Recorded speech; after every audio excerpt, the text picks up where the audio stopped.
I'm Ken Weaver with your top stories. We'll tell you about when the rain returns during the full forecast in 2 minutes. First, the money news, and Elizabeth Schulze has the latest jobs report. The jobs market has been defying expectations, and this report shows another strong month of hiring. The government reported that 311,000 jobs were added to the economy in February. That was better than expected, and there were strong gains in industries from leisure and hospitality to retail to healthcare. The unemployment rate did edge up a little bit to 3.6%. Faster relief on the way for migraine sufferers. Here's Andy Field. The migraine drug is a nasal spray the tests show can work as quickly as 15 minutes. The FDA approving Pfizer's Zavspret spray. Doctors say migraine pills often take too long and can be too late by the time your body digests them. The FDA also says the spray can help 60% of migraine patients who suffer nausea and cannot take pills or injections. And right now in Tennessee, Lieutenant Governor Randy McNally is apologizing to any of his family and friends whom he says he may have embarrassed over his Instagram comments and emojis on a 20-year-old man's nearly nude photos. News Channel 5 asked Lieutenant Governor McNally if he has thought about resigning. I think that's really up to the members of the Senate. I would serve at their pleasure. And it would be up there, my boss. News Channel 5 says McNally says he needs to be a lot more careful in what he posts and in how it might be perceived. That's the latest news. Traffic and weather next. I'm Ken Weaver, WTN News.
All right, at 9:05, we have cloudy skies, 44 degrees in Franklin. It's 46 in Mount Juliet, down in the borough, 45 with Linoleum.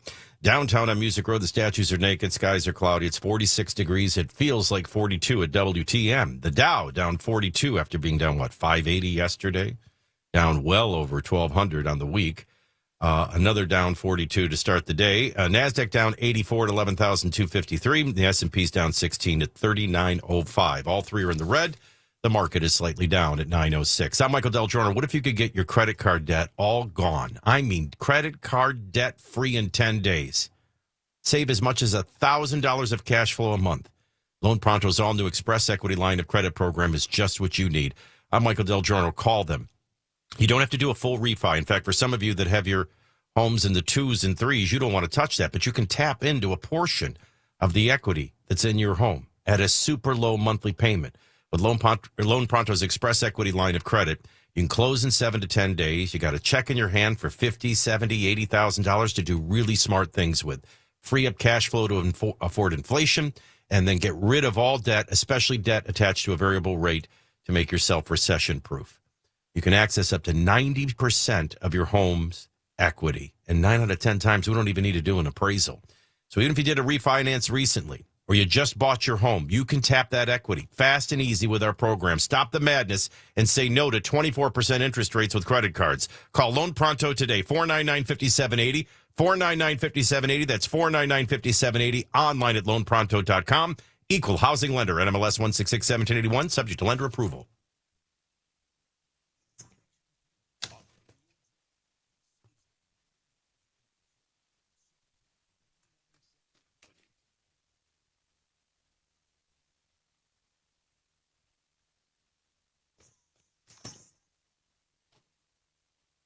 Well, the truth is I normally listen to Mix 92.9 in the morning or whatever it is. I was trying to make that joke. But I couldn't help it. Here I was defamed. I'd like to start the show by saying I love Mizzou today, plus 5.5 against the Vols. Well, you just made Brother Corey happy. Well, that's what I'm trying to do. I am a jinx. I don't know what it is. How could I be so right about the Bible, so right about prophecy, so right about politics, and so wrong about sports? By the way, it's even worse than that. People always go, how do you have so many favorite teams? I can't help where I've lived. Yeah, you've been everywhere. Yeah, my family is all from Italy and Syracuse, New York, and then due to separations that I will not discuss, from time to time in my childhood, we would move back without Dad to Syracuse. So my whole lineage is Syracuse. And then, of course, I lived 24 years in Oklahoma. Yeah. Got a wife there, got 3 kids there. Didn't really know Brother Ken there. Interestingly, he's still not interested in knowing me, but you hang around for a while, you become an OU fan, an OSU fan, and then... Even a Tulsa fan. Remember OSU, Big Country? Oh, those were great times. Big Country, Bryant Reeves. Yes, sir. And then, of course, I went to Louisiana State University, so I really do have 4 fans. And they're all out. LSU's out, too? This is what I feared happening to make room for Pam. We're on Access 5. Yep. And I told you I didn't like the way it looked. Yep, you were right. All right, so how does it look now? Sounded better.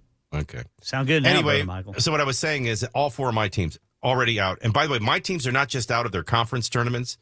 In the case of Syracuse, I don't think it's even possible they're even a play-in team.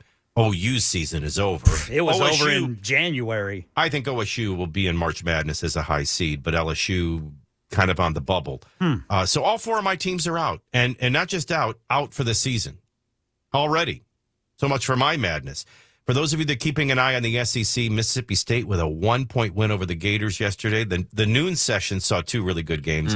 Then the Vols blew out Ole Miss, which is good for us because we're from here. The late games, Arkansas shocked Auburn 76-73. Can they do it again tonight? They'll have a real test against Texas A&M. And then Vandy 77-68 easy over LSU. So today our early session at the Bridgestone Arena at noon, Mississippi State and Alabama. We all agree at Bama, right? Yeah. Oh, my gosh. The Bulldogs just went, we're going to win. And then the 2:30 game is the Vols and Mizzou. Woo. That'll be, should be a very, very close game. Can we agree on that? Vols win by 20. Arkansas and Texas A&M. I do think that's a really good one. That's and then a we got good Vandy game. and Kentucky tonight game. at 8:30. So, I mean, if you're thinking about paying a high price for tickets, as much as I love the Vols, I think I would take the night session. Vandy, Kentucky, great matchup. Arkansas, are they a Cinderella taking on Texas A&M? I mean, they should boil down to Bama and Texas A&M, but outsiders looking in, we're hoping for the Vols and Vandy to be there. I think Vandy's done enough already. Yes. If they just play Kentucky close, I think they're going to get and what a Stackhouse has just done an amazing job. Coach of the year. I think the Vols are in no matter what happens, but I would think they They need to handle Missouri today. That would be a nice touch. We got mugged in the desert last night, 4-1 by the Coyotes. We'll be in L.A. tomorrow at 9:30 to take on the Kings on Valley Sports. And Patrick Ewing is gone from Georgetown. Wow. Wow. And, we often say, what does a politician have to do to get fired? Well, I can tell you what a basketball coach has to do to get fired. Go 2-18 in the Big East. Goodness. Finish 6-25 and get eliminated from your tournament early. And even Patrick Ewing is shown the door. There's crap on television tonight. Just scratch it all, unless you're really into Shark Tank and Lopez versus Lopez and No thanks. or tight, big muscular men in very tight bikini underwear on wrestling. That's wrestling. I'm going to make the pick to click Vandy in Kentucky, 8:30, must-see TV on SEC Network. And birthdays today, Chuck Norris. Chuck Norris. Nice. I had the good fortune of knowing Dale Apollo Cook. In fact, it was one of my wife's first dates. In fact, our first kiss was in the Tulsa Convention Center parking lot. All right. We had gone to I had to throw out the first pitch at the Drillers game. And then, of course, because I was like VIP at the minor league ballpark, I took her up onto the roof. And my intent was to have our first kiss there, but I got scared. So here we are overlooking all of Tulsa and the baseball field.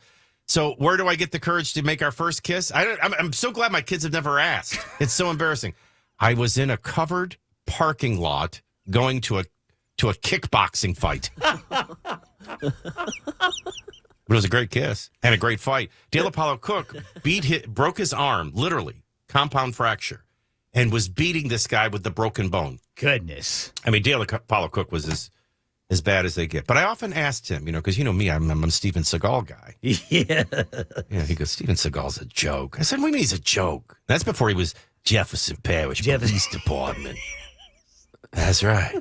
Steven Seagal. I'm Steven Seagal, and I ride around in cop cars now. So I asked him, and I mean, he did not hesitate 1 second when he said, and I'm doing everybody. I'm doing Kung Fu. I'm doing Bruce Lee. Bruce Lee and all. What do we know about all this stuff? Yeah. And he goes, Chuck Norris is the most dangerous man on the face of the earth. Wow. Hands down, didn't blink, didn't hesitate. Chuck Norris is the real deal. I bet you Chuck Norris could kick our rear ends at 83. Absolutely. Oh, he yeah. could. No question. Well, actually, that's not even funny, right? I mean, even George, my eyes, by the way, I would like to start the show by saying if you're one of the 12 people watching on WTN TV, it looks like my wife beat me. And this is the first to arrive of allergies. I always start with my eyes swelling shut. Yep. The next thing is going to be the snot fest, the sore throat. This is just every year since I moved here. Obviously, they don't test that when they're doing the best small towns to live in. But I assure you, in honor of the George Foreman movie and the Creed movies, I haven't been boxing. This is just allergies swelling my eyes shut. But all that wind, man, it's just been stirring things up. Well, as you know, I'm having some muscular issues, so I've been doing the jacuzzi once or twice a day, and I think and then I golfed the other day. Oh, there you go. Yeah. There you go. And as I'm sitting in the jacuzzi, I'm watching this beautiful, how could I forget the name of these? They're my favorite tree. This one's blooming pink. Azaleas? No. Azaleas are a bush. What are those trees?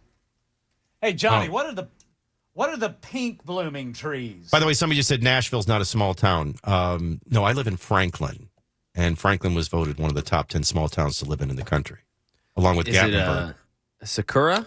No. It's so common. Japanese cherry?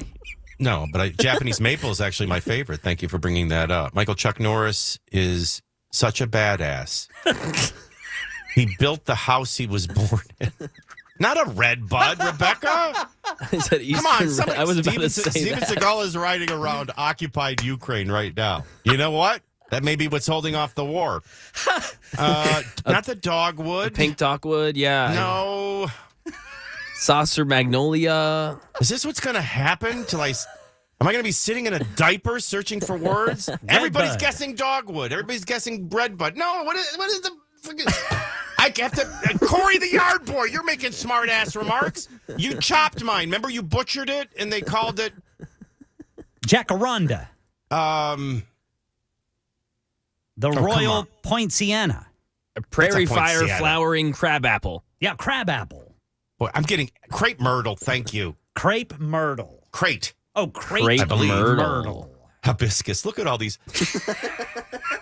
Are all you people driving, texting this nonsense? Oh, all because your favorite host is senile. You have to do this. Senile at 58.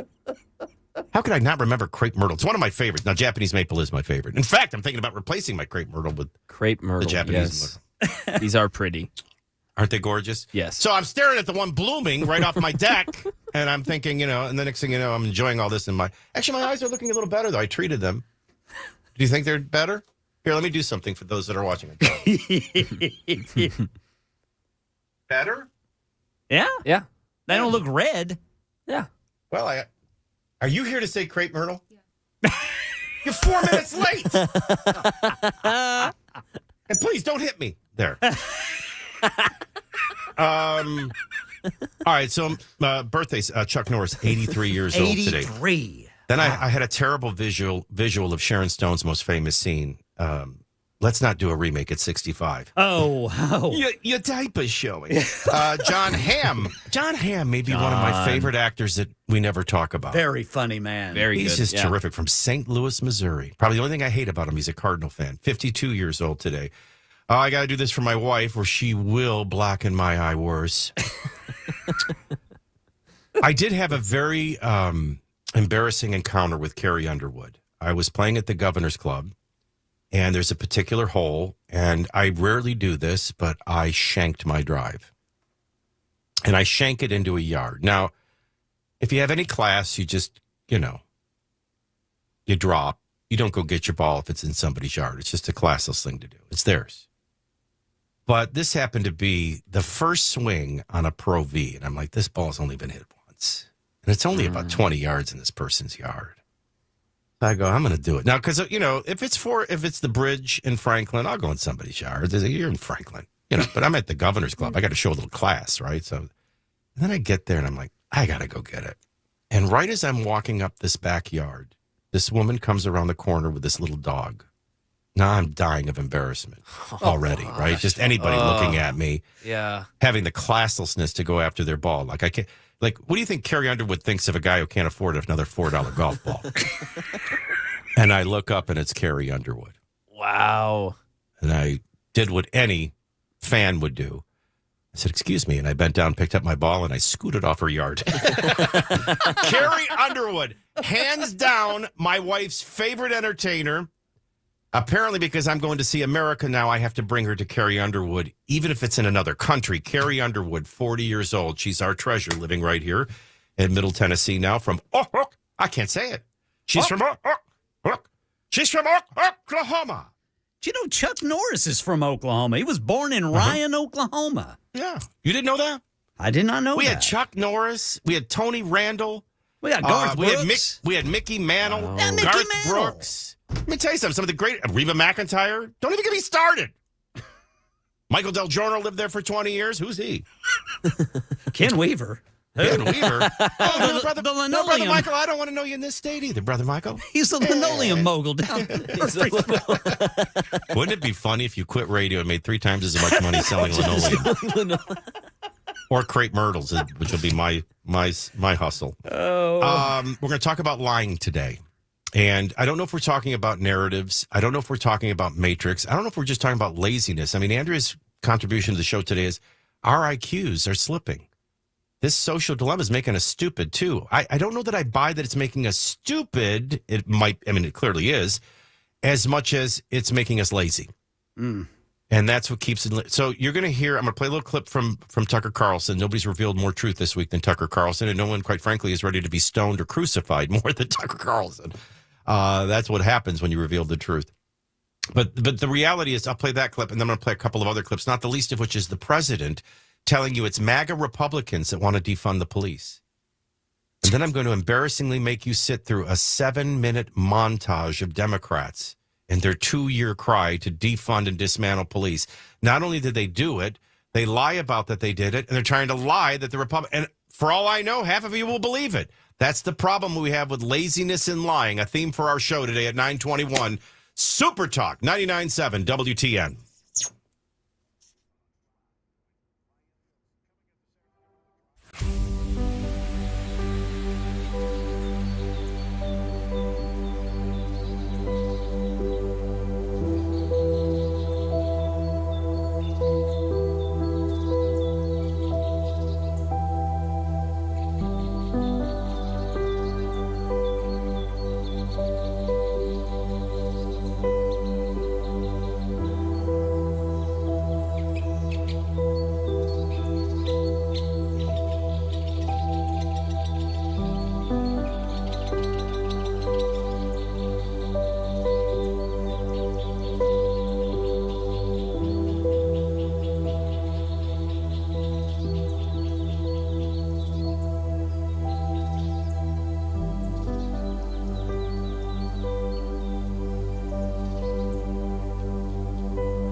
Looks like we got a crash blocking the left two lanes of 40 westbound, just east of downtown, right there at Fessler's Lane. We've got today's jobs report we'll break down for you.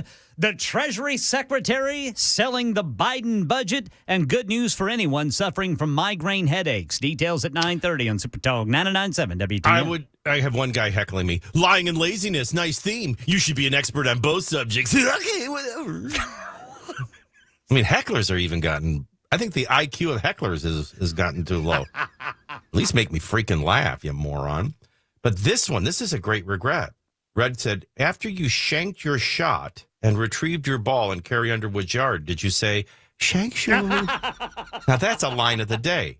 That's how you do it. 8625. By the way, we have hot scoop. Hot scoop. Hot scoop. My floor guy's son dated Carrie Underwood and broke up with her. Wow. He would just sit in my office all the time, shaking his head and say, why? Must have been before she was famous? Or was it while she was famous? And he's just, See, I was starting to respect the guy. So she's Carrie Underwood. I still can do better. They got to love the confidence of that. That would be a regret. You'd kick yourself the rest of your life. All my regrets are the ones I didn't break up with. Gee, I should have broke up with her before she got the living room. Oh, there he goes again, lying. Lying, nice theme. By the way, we noticed something else, Ken, while you weren't looking, and we're having an ADD Fun Friday. Did you notice how most of our listeners are area code 931? What? I have not. I mean, if you go by Super Text Hotline, it's almost 2 to 1. I still don't even understand that. Who gets... I don't know. When I saw 931, I always thought that was like Chattanooga or something. I mean... That serves the horse-shaped region of 28 counties in Middle Tennessee. I didn't know that. See, so why aren't you 931? Well, I've still got my Boise area code. I just never changed over. I thought you were just trying to hide from me. I don't want him to be able to zoom in. I don't want him to ping a tower and know where I'm at. Yeah, everybody but Nashville is in the immediate Nashville area is 931. It includes Clarksville and Columbia. Shane just checked in. Best area code. So now I'm a jerk because I'm 615. But Tucker Carlson 615 too. Oh boy, you guys, this is like nosy. Instead of nosy girl, we got nosy super text line. Garth Brooks tried so hard to date my aunt in high school, and she wasn't interested. Wow, that's blowing it. Because Garth would have had a #1 song about her. I know a guy who fired. And who'd she marry? Mort, the accountant. Ouch. I worked with a guy in Tulsa who fired Garth Brooks twice because he didn't like it whenever Garth would sing Jim Croce songs. Boy, I could hear that now that you mention it. I could hear him loving Jim Croce. Yeah. And probably doing a really good job with it. Yeah, he wanted him to be, rocking, get everybody excited. Well, because when you think about it, people loved this song when I was young. I hated it. Bad Leroy Brown. Yeah. I didn't like things that were overtly novelty. Right. And when you think about it, Friends in Low Places is kind of like a Leroy Brown type song, just kind of an anthem of storytelling. I could hear that. I bet he does Jim Croce good. You know who does Jim Croce really good? Jim Croce's son. It'll talk about put you in a time machine. All right, well, just to fulfill the heckling of our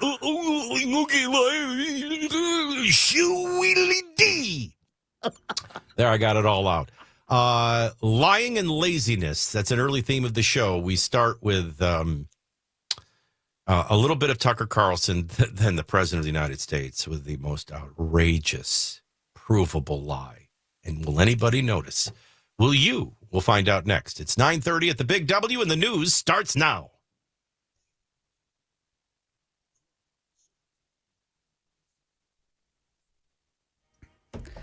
Ken Weaver with your top stories. And, yeah, you still got that crash. Left two lanes are blocked. 40 westbound right before Fessler's Lane. Full forecast coming up in 2 minutes. Tell you when it's going to rain again. And today's jobs report shows U.S. employers added 311,000 positions last month. Notable gains in leisure, hospitality, retail, and healthcare. Right now in our nation's capital. Our administration's top economic priority remains bringing down inflation. We've seen some moderation in headline inflation, but more work needs to be done. That's Treasury Secretary Janet Yellen telling a House committee how she claims President Biden's proposed 2024 budget will do just that. And good news for anyone suffering from migraine headaches. The FDA has just approved a new spray that offers fast relief as quickly as 15 minutes. The FDA approving Pfizer's Zavspret spray. That's Zavspret. Doctors say migraine pills often take too long. They're often too late by the time your body digests them. The FDA also says the spray can help 60% of migraine patients who suffer nausea and can't take pills or injections. That's the latest news. Weather's next. I'm Ken Weaver, WTN News.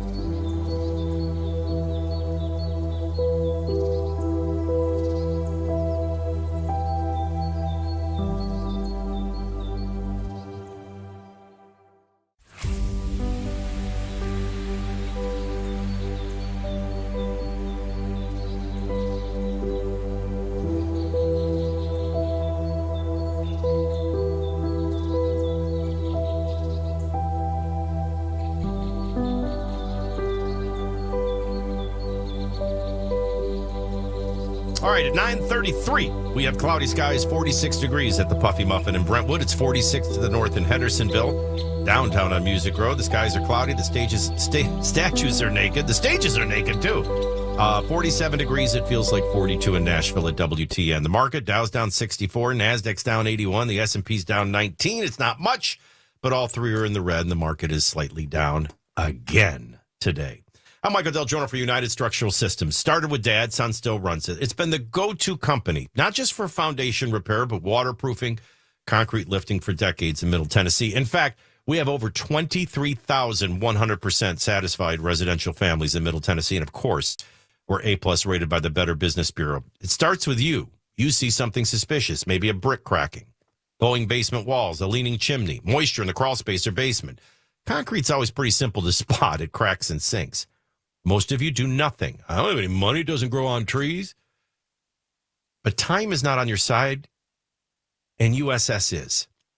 And to have us come out and do an inspection, for you to have an understanding of what it is, and a lot of times it's nothing, and your estimate is free and no obligation. And we don't send a salesman. We send a project manager. We're in the problem-solving business, not the running up a tab business. So you can get peace of mind for free, or you catch things early while you still have options and affordability. The denial is what's getting you in trouble. So what are you seeing? Call USS. Set up your free inspection and estimate today. 227-2275. 227-2275 online at USSTN.com.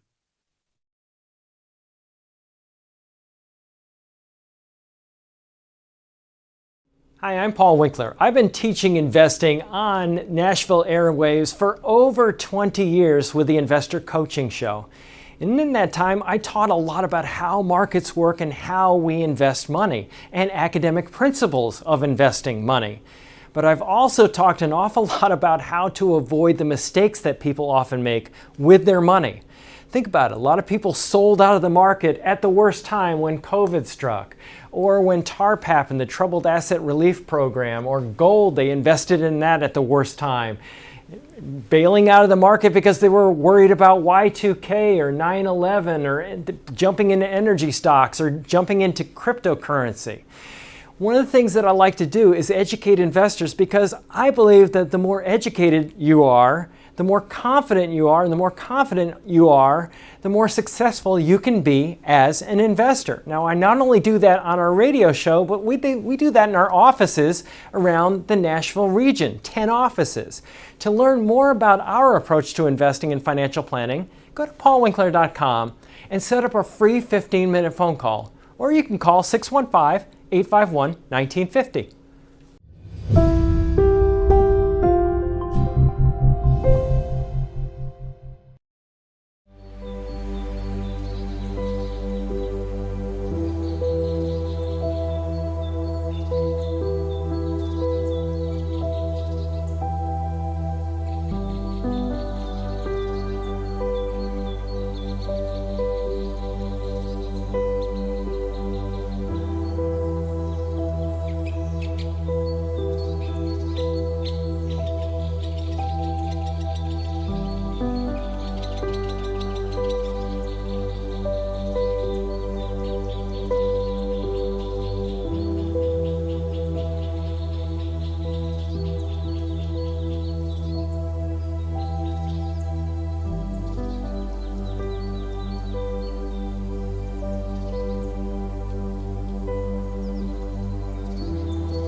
99.7 WTN, where you can join Dan Mandis, Matt Murphy, Brian Wilson, and me for an evening with WTN. That'll be March 30th at the Parthenon Grill in Murfreesboro. Enjoy a delicious dinner at the Parthenon Grill as we broadcast live starting at 6 p.m. Tickets include entree of choice. You got grilled chicken, 8-ounce sirloin that comes with fresh bread, garden salad. I feel like a waiter now. You'll get a delicious garden salad with that, baked potato to your liking. Plus, each entree comes with a drink ticket valid for a glass of wine or a beer. Get liquored up with your favorite talk show hosts. Break some bread as we talk about current topics. I can't imagine a more ingestion producing. I mean, what happened to people coming by with a violin or singing? No, instead, we'll talk about all the topics that give you angina while you eat. No, we're going to have a good time. We do these things shamelessly just to visit. That's really what it's about. We love our audience and we want to spend time with you. Here's a great restaurant, Parthenon Grill in Murfreesboro, the place. March 30th, so won't you join us? That's a Thursday evening. You can learn more and get your tickets online at 997WTN.com. Good news is both our teams are still alive in the SEC tournament, playing roughly at home. Oh, for crying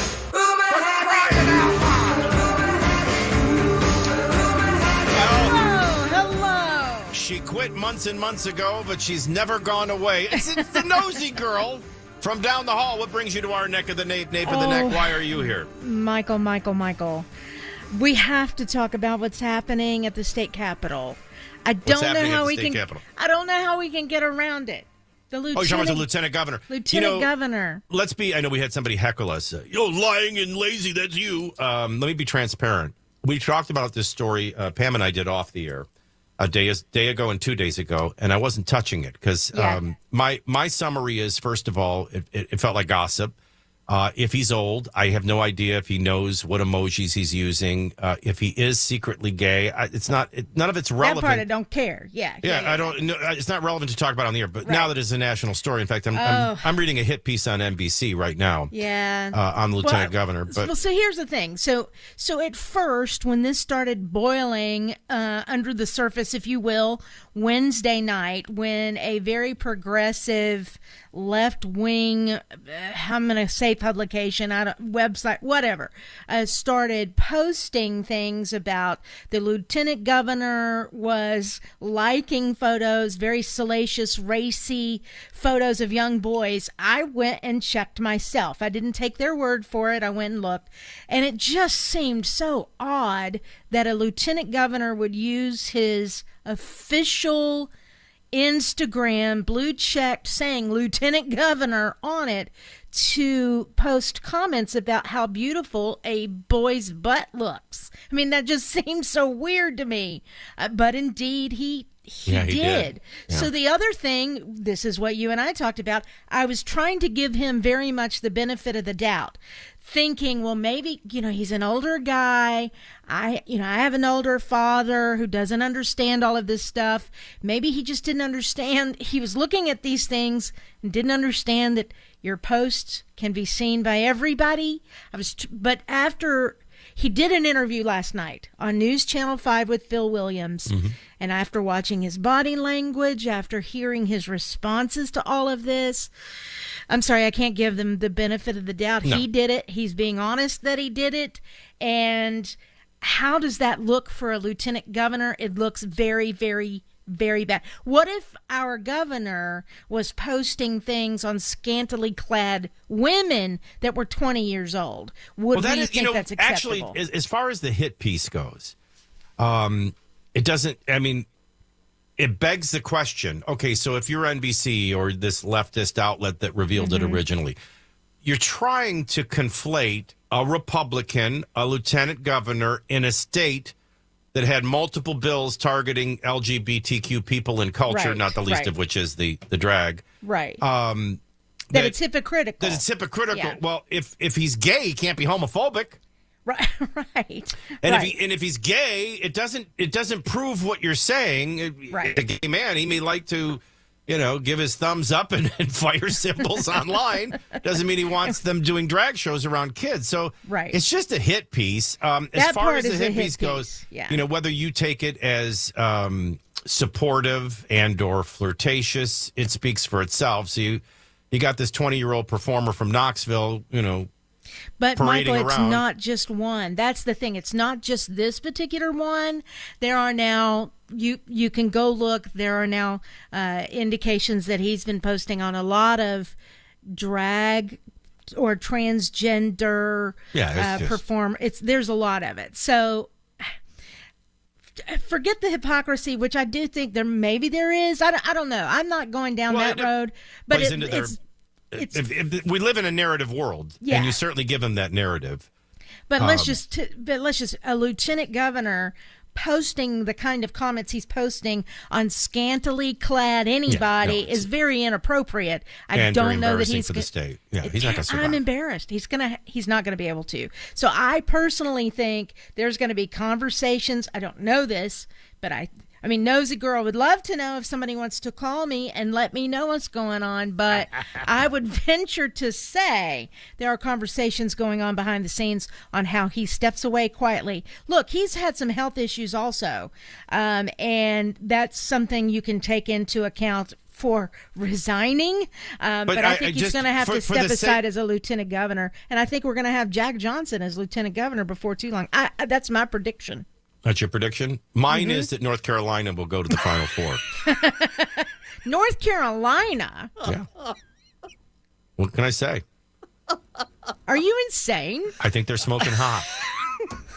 No, for the sake of those that aren't familiar, I know you're going to interrupt me and say there are more, but the one the NBC was covering was this guy dancing outside in his underwear, and McAnally writes, love it, with heart emojis. Right. Come on. There's and another one close-up that's photo. The guy's Go ahead. showing his rear end. He's only wearing what appears to be briefs, and he writes, Finn, you can turn a rainy day into rainbows and sunshine. I mean, listen, I just want to say... You can't do that, Lieutenant Governor. Yeah, I mean, I just want to say, these things make me uncomfortable. They can handle themselves. They don't need a radio host to comment on them. I'll bet you Ken is just like me and resisted doing this story until it literally is a news story, and now you have to. Now you have to. And it's gotten so worse that it's different now. I mean, this is not what you and I were discussing off the air as much as 24 hours ago. No. But I mean, I could go through all of these, and everyone would be uncomfortable. I think it would be inappropriate, like you said. Even if it had been a 19-year-old girl and he's saying that, it's inappropriate. It's inappropriate for a lieutenant governor. Yeah, it really is, and he should know better. It's not that he's old and doesn't know technology. It's that you don't make those kind of comments to young boys or young girls or scantily clad anybody in the position that you're in, whether you think it's private or not, from an account that says Lieutenant Governor McNally. That's insanity. You know better. I mean, it's literally, so this is embarrassing. Super look, Finn, Lieutenant Governor. And then right under it. Yes. Right under it, Pamela Furr. Yeah, you right, Mac. No, I'm kidding. That's not true. It's not true. And here's the when he. I am not in a serious mood. I apologize. This stuff makes me uncomfortable. This is a 79-year-old. I mean, he's got to go. Don't get me wrong. Yeah. But I mean, he's a 79-year-old. This is embarrassing. It's embarrassing. And then I don't know who he has surrounding him. I don't know if they're young boys either. But whoever advised... He certainly has a better handle of emojis than me. He's got the hand clap going, the hallelujah wave going. He's got the fire, the hearts, the heart eyeballs. He's got them all going. He's got the eyeballs. This guy, emojis changed his life. But he shouldn't have. By the way, am I the only one thinking, is this much body hair back in now? Stop. Wait, I haven't even looked that closely. Good Lord. Well, and I'm the nosy girl. I will say, though, he should have never spoken to Brian Williams. Or Brian, no, what is his name? Phil Williams. Phil Williams, yes. Brian Williams would have saw his dead body float by. Phil Williams would crucify him live on television. They'd have been on a gunboat going down the Harpeth. By the way, I still got to do my cruise on the Harpeth. Your cruise on the Danube. No, I don't get Danube. But Phil got Danube. I used to get the little raft on the Harpeth. Okay, that's We're going to float on a piece of driftwood through the Harpeth River of Franklin. Low price of $2 and a snake bite. All right, so this is just, I know. I rebuke myself. I mean, we're having some. This is just conduct unbecoming. He needs to go away. very embarrassing, very uncomfortable for all of us to see. Embarrassing. I don't know that there's anything more to say. Clearly, He's apologized, but he didn't clearly deny likes he young did boys. it. Here's what's funny too. This one's funny. There was a post about, I guess, and you probably have it in front of you, where one of the guys said something to the effect of, "This is the difference between a whore and a hoe. One gets weed, and, one does it for free. One gets weed in exchange for," and insert sexual discussion there. But when asked about it, the lieutenant governor said, "Well, I don't remember the part about the weed," and he goes, "But you do remember the other parts?" But he goes, "Yeah, I think I remember commenting on that part." Oh, my God. And I'm thinking, shut up, don't say another word. What are you doing? Don't talk. He Although didn't I gotta remember say, the weed, but he remembered the sexual act. We should go through some. We should go through some of his lines because he's better than Hallmark. I mean, I love my wife more than anything on earth, and I've never thought of saying, "Andrea, you turn a rainy day into rainbows and sunshine." That's a great line. I mean, the guy's got game. At 79, saying rainbows when you're talking to a gay guy. I can't be. I can't be part of this. I can't be part of this. I'm so sorry. I mean, yeah, it's so just ridiculous. I mean, I can't help but laugh because, come on, man. Come on, Lieutenant Governor. All right, so, I mean, I'm just speechless because everything I say, I'm rebuking myself in my head. I don't want to have fun with this. This is kind of just embarrassing. This is very embarrassing. It's embarrassing for him. It's embarrassing for his family. It's embarrassing for the state. For the state. I mean, his family Ken's doesn't a live news here. guy. You're a news girl. You quit and didn't go away. Ken's wanting to quit right now. I'll go out on a limb. Maybe I can be right about something. Gone by 5 today? Or at least by Monday. You're going with the under-over is 5 today or Monday? Yeah, he's gone. He's gone. He's got to be. I mean, what else can you do? And they're right in the middle of session, for crying out loud. Yeah. There's other legislation that needs to get pushed through. Now, not that it wouldn't with or without him. And again, this position is not an elected position, not lieutenant governor, not speaker of the Senate. That they vote on that inside the Senate. But it's still just...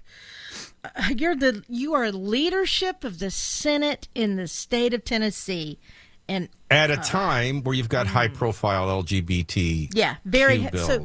Well, and I would, but give it's a irrelevant warning. to the topic. I mean, the reality is it's relevant to the narrative. It's not relevant to the topic. Right. Well, His sexuality has nothing to do with whether or not we want drag shows near children. No, So nothing to do with it. But you're going to see the coming rest of after my you. show, narratives and lies and laziness are a bad combination. Yeah, and they're going to come after you. So I would issue I'm pointing the finger at myself too. All right, now let me do we this. We have to be better, or they're going to come after you looking for anything that they can find to destroy you, just like the devil does, looking for anything to devour and destroy you. So you got to get right. I mean, all of us, we've got to. I'm preaching now, but we've got to start getting right. I would just like to say that on behalf of myself, and I think Ken and most of my audience, we're not doing this kind of posting. No. All right, so you don't have to. I think you might want to pick up the phone and give Mac a call and tell him, Mr. McAnally, I think you need to repent and get right with God. By the way, you're right. Oh. He turned a cloudy day into sunshine. He did. What struck you as the worst line? I mean, well, the interview last night is what struck me as the worst. I think the interview trumps everything he ever. Yeah. Emoji. Everything he posted. Yeah. And I'm Ken glad. has the audio if you want to hear his overall response. Was like, yes, please, somebody mercifully put me out of work. I throw myself at the mercy of the brief. Senate, at the mercy of the court.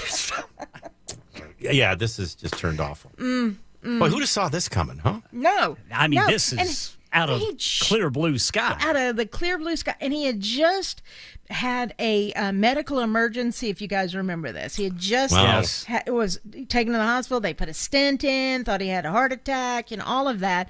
And so he's recovered from that. And good. There were a lot of heart attack emojis when he was looking at some of the pictures. No more jokes. All right, so I think all of us would agree that we were very uncomfortable with this story. But I don't know if Ken feels this way. You have to. If you're gonna acknowledge point. Mayor Barry having affairs Yes. in cemeteries, Yeah. you got to be fair. Well, Pamela It just and I, goes- we were talking about it yesterday morning. Do we do Yeah. this? Do we do story? this or not?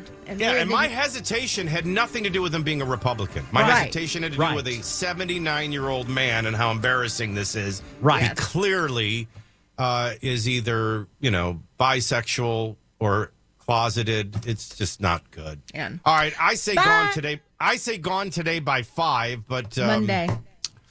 Pam's Monday going for with me. Monday, and Ken will have the story when it breaks right Yes, here I on will. WTN. Bye, y'all. Hi, Sister Bye. No, Pamela that's- Furr. That's a nosy girl from down the hall. She quit months ago. She's still here. Go figure. That's kind of scandalous in and of itself, right? All right, lying and laziness. We'll get to that in just a minute. And dedicate the full hour. The full hour to On the Davenport. the president is on the Davenport saying it's MAGA Republicans who want to defund the police, not their war cry for 2 years.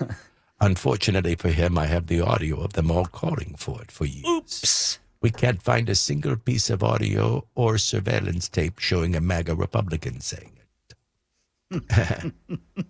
I'm back from the dead with my Peabody with a full hour. Next. At any point did that young man in his underwear online fear for his life when he saw the lieutenant governor say, "You turn a cloudy day into rainbows and sunshine"? Man, you're really hot. The lieutenant governor said you turn a cloudy day into rainbows and sunshine. Wow. Anybody got some Delta 8 gummies? All right, I want to talk about Blue Umbrella Medical Center of Middle Tennessee. I know you're frustrated with health care that's really sick care. No answers, no relief.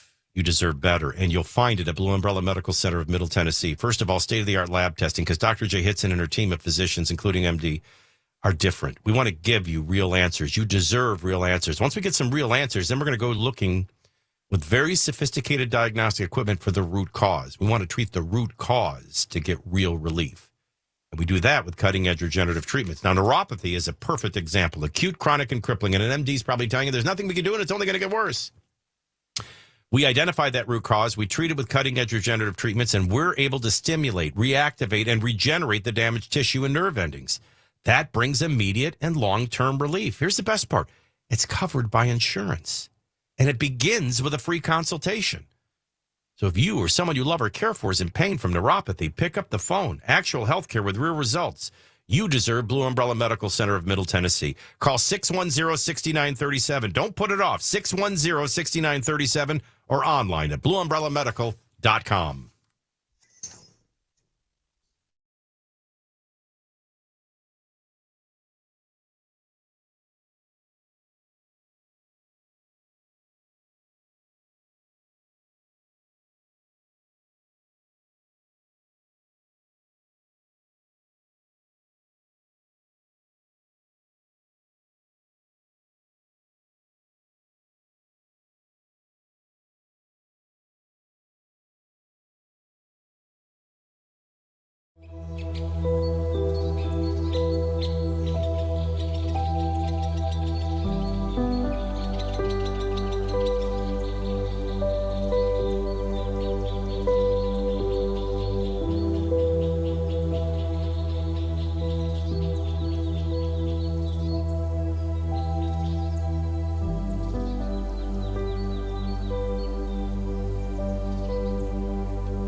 I'm Ken Weaver with your top stories. Got another crash on 40 westbound. This is in South Nashville. It is under the Elm Hill Pike overpass. The left lane is blocked.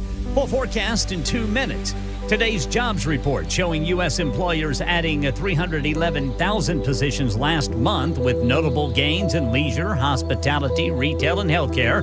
Unemployment rate for February did tick up to 3.6%. Growth actually slowed down a little bit from last month. That could be a sliver of good news for the Federal Reserve as it tries to cool down inflation. The Fed is making clear that inflation is still too high, with the average American household still paying about $400 more every month for the same goods and services than at this time last year. So the Fed is now going to turn its attention to next week's inflation report. This shows that the jobs market is hot. It might have to raise rates more aggressively. Elizabeth Schulze reporting election 2024. Florida Governor Ron DeSantis is in Iowa today. It comes as sources tell ABC News that he has privately indicated to allies that he does intend to run for president in 2024. We are told that no firm decision has been made yet, but that announcement would likely come after the Florida legislative session ends in May. The race for 2024 already heating up. Republican candidate Nikki Haley will be in Iowa today, followed by former President Donald Trump on Monday. Rachel Scott reporting. And right now in Tennessee, Lieutenant Governor Randy McNally apologizes to any of his family and friends whom he says he may have embarrassed over his Instagram comments and emojis on a 20-year-old man's nearly nude photos. News Channel 5 asked Lieutenant Governor McNally if he has thought about resigning. I think that's really up to the members of the Senate. I would serve at their pleasure. And it would be up there, my boss. News Channel 5 says McNally said he needs to be a lot more careful in what he posts and in how it might be perceived.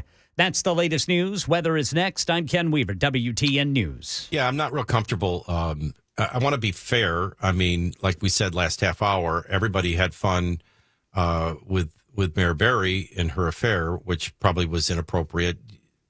You can't do that with this. You can't ignore it. This is a clear story. This guy needs to go. One of my listeners on Facebook may have said it the best. He said, I know I'm bordering on Matrix territory here, but isn't it funny how the left pushes the right as being anti-LGBTQ unless they can make an LGBTQ Republican into a scandal? That's kind of, I get how this feeds the narrative of what's on the legislative docket in Tennessee. I get where the attacks are coming from, but it really doesn't make sense. And his next paragraph really states it well. He says, I'm not defending the lieutenant governor. He's actually done something wrong. But at some point, someone really needs to call the Democrats out and remind them that they don't have the moral high ground if they're condemning a Republican for basically being like a Democrat or doing the things that Democrats believe in. For me, it's more of a serious conversation, quite frankly, than a funny one. But there's no question. I've had a lot of people, Ken, that have said things like, this is another example of why some of these old people need to be home and not in leadership positions at 79 years old. To me, it's very, very personal that has bled into public service, and it needs to be addressed from a public service standpoint. This is embarrassing for the state. It's embarrassing for the office. He must go. Beyond that, I don't know that it's all fair game for folly, or at least it makes me uncomfortable. Yeah. Governor DeSantis in Iowa, I've got a great story later in the day. Iowa's going to play a really big early momentum role. And we've got some new research heading into this. So at an initial glance, what you find is what we've all suspected. This is a Trump-DeSantis head-to-head battle. Mm-hmm. Anybody tries to make it more than that. There are some people that might be influential to get on a ticket. There's some people that might be influential to the narrative and conversation of the campaign season. But the early information from Iowa, which will be one of our early markers, is that they're the two. And it's pretty dead even. And the problem is DeSantis is rising and Trump is falling. So it's a very, very significant visit today. It's a very, very significant state that will have a very early say. That's a big story you're doing. And then I wanted to cover, the president of the United States is basically out. Now, I don't know if he knows what he's saying. I don't know if he believes what he's saying. But this is the president of the United States who got the nomination in a DNC convention that one of its three stool legs were defund and dismantle police. Mm-hmm. Systemic racism and defund, dismantle police climate change. These were, the premise of the entire convention.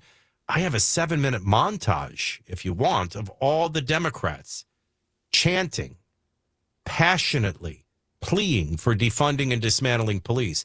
Now, not only is the president not acknowledging that, he's acting like only MAGA Republicans are interested in dismantling and defunding police, and only the president wants to fund them fully because crime is out of control. This kind of lying, how do you do it with a straight face? Mm-hmm. With such recent history and audio evidence? Well, then I go back to even what Tucker Carlson's doing with these surveillance tapes and what we're seeing with the COVID revelations. Right in front of your face is the truth, proving the lies. In the case of Tucker Carlson, they're trying to tell you 5 officers were killed that day. None were. None. The only person killed was an unarmed protester. And even still, with the evidence, they keep saying it. What do you make of these narratives and lies that seem to trump obvious truth and evidence?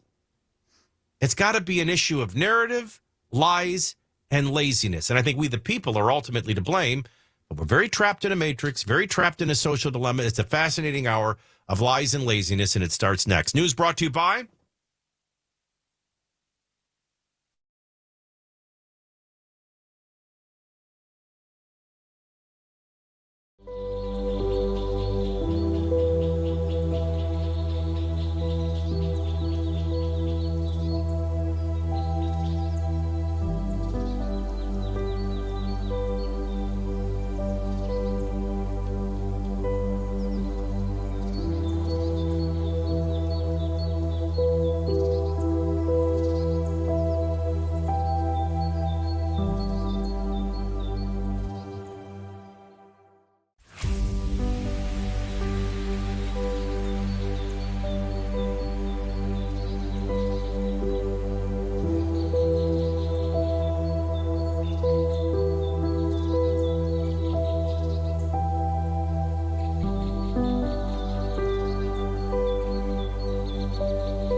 All right, Kurt.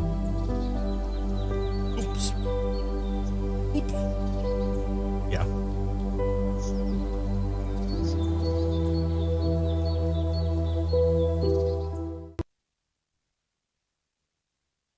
Oh, God. I'm controlling myself, and it's not easy. All right. Lies. We have COVID lies revealed. We have insurrection January 6 lies being revealed. And now we've got the new lies of defunding police. We're going to take them one at a time. Goebel says the bigger the lie, the easier it is to get people to believe. Maybe we're at Nazi Germany propaganda levels at this point. There might be some laziness involved. We have a story a little bit later in the show on how our IQs are going down. this social dilemma is making us stupid. I think what it's doing is taking away critical thinking, genuine curiosity. What is the number one value in America that it's been under attack? Truth. Remember, this all began with the attack on absolute truth. Moral relativism, cultural pressure, leftist ideology and worldview said there is no absolute truth, which is a theory of moral relativism. No wonder we have such a hard time thirsting for the truth, knowing how to discern the truth, search for the truth, find the truth. The truth is the final authority because it's been dismantled as even a reality. And I think it's made us dumber. I think it's made us more dupable.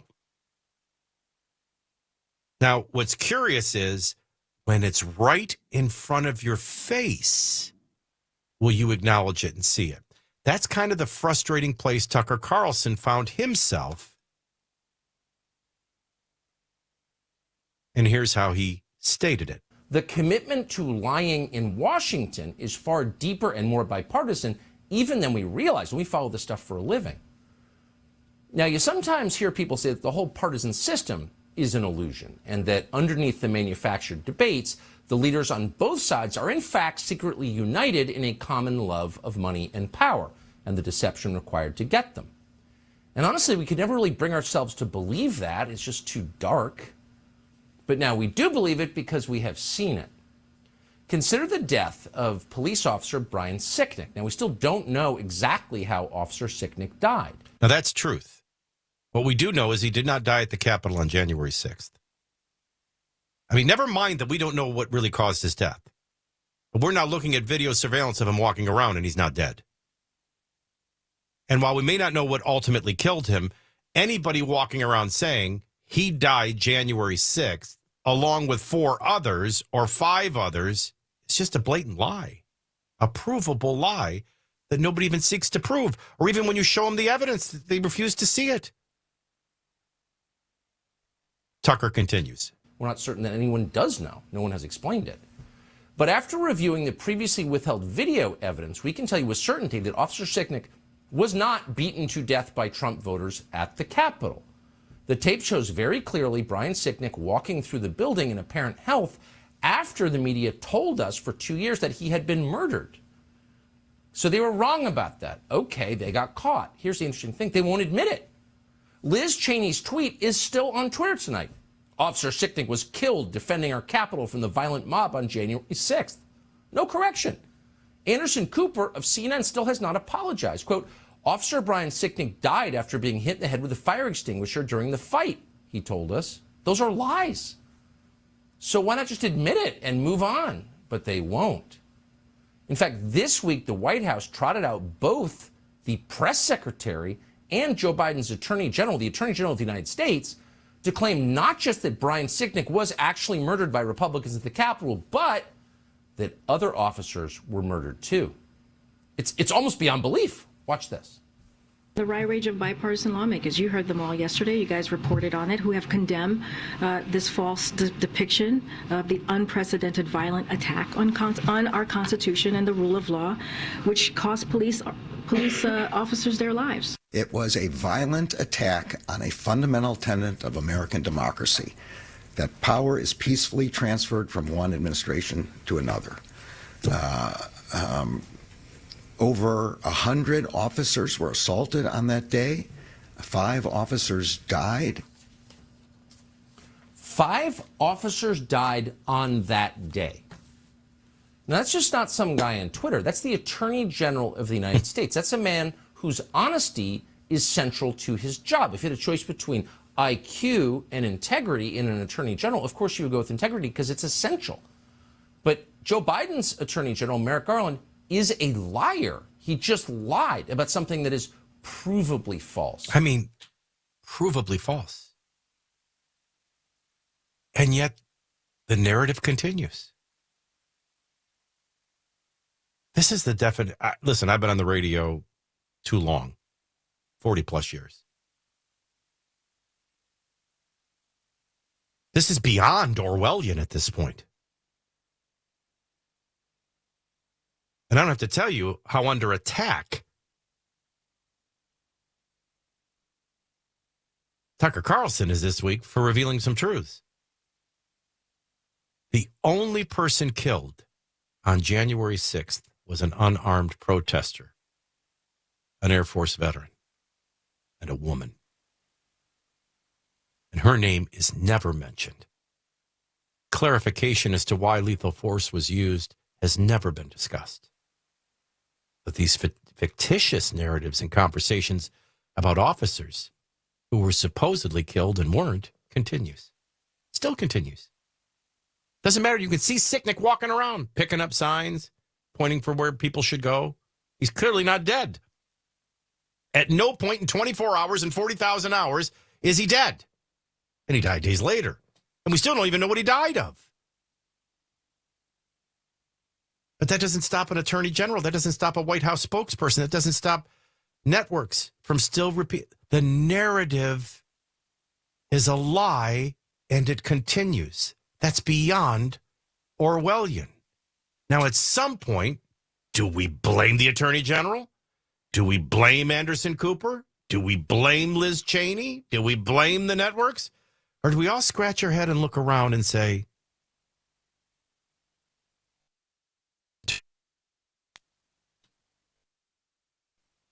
are we the...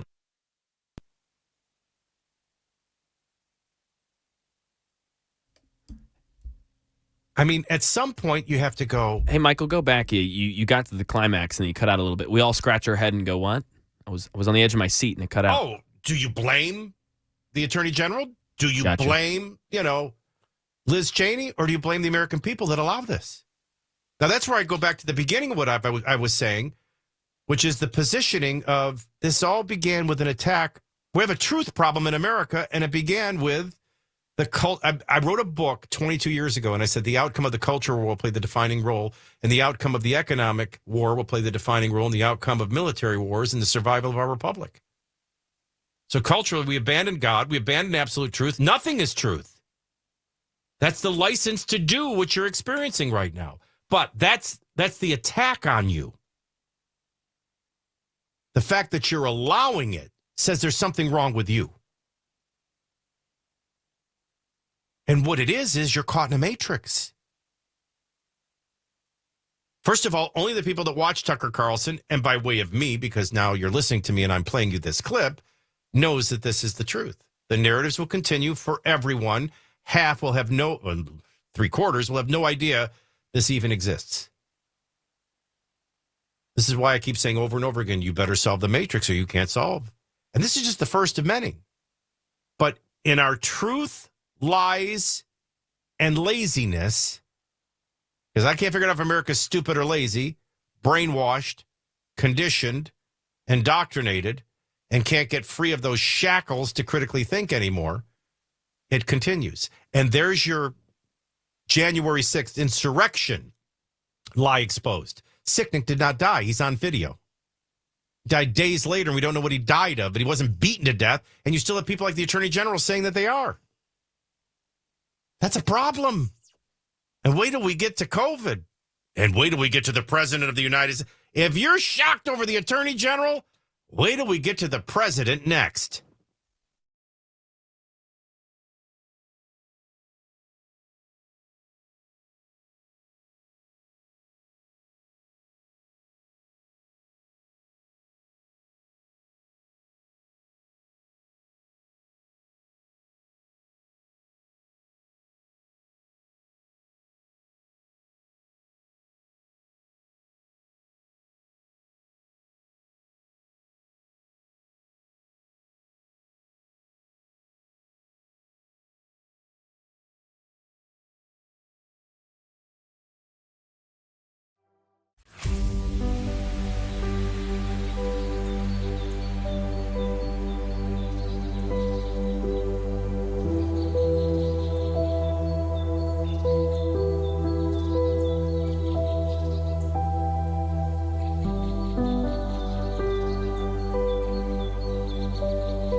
Right now in our nation's capital, Treasury Secretary Janet Yellen's trying to sell President Biden's proposed near $7 trillion budget as an inflation killer.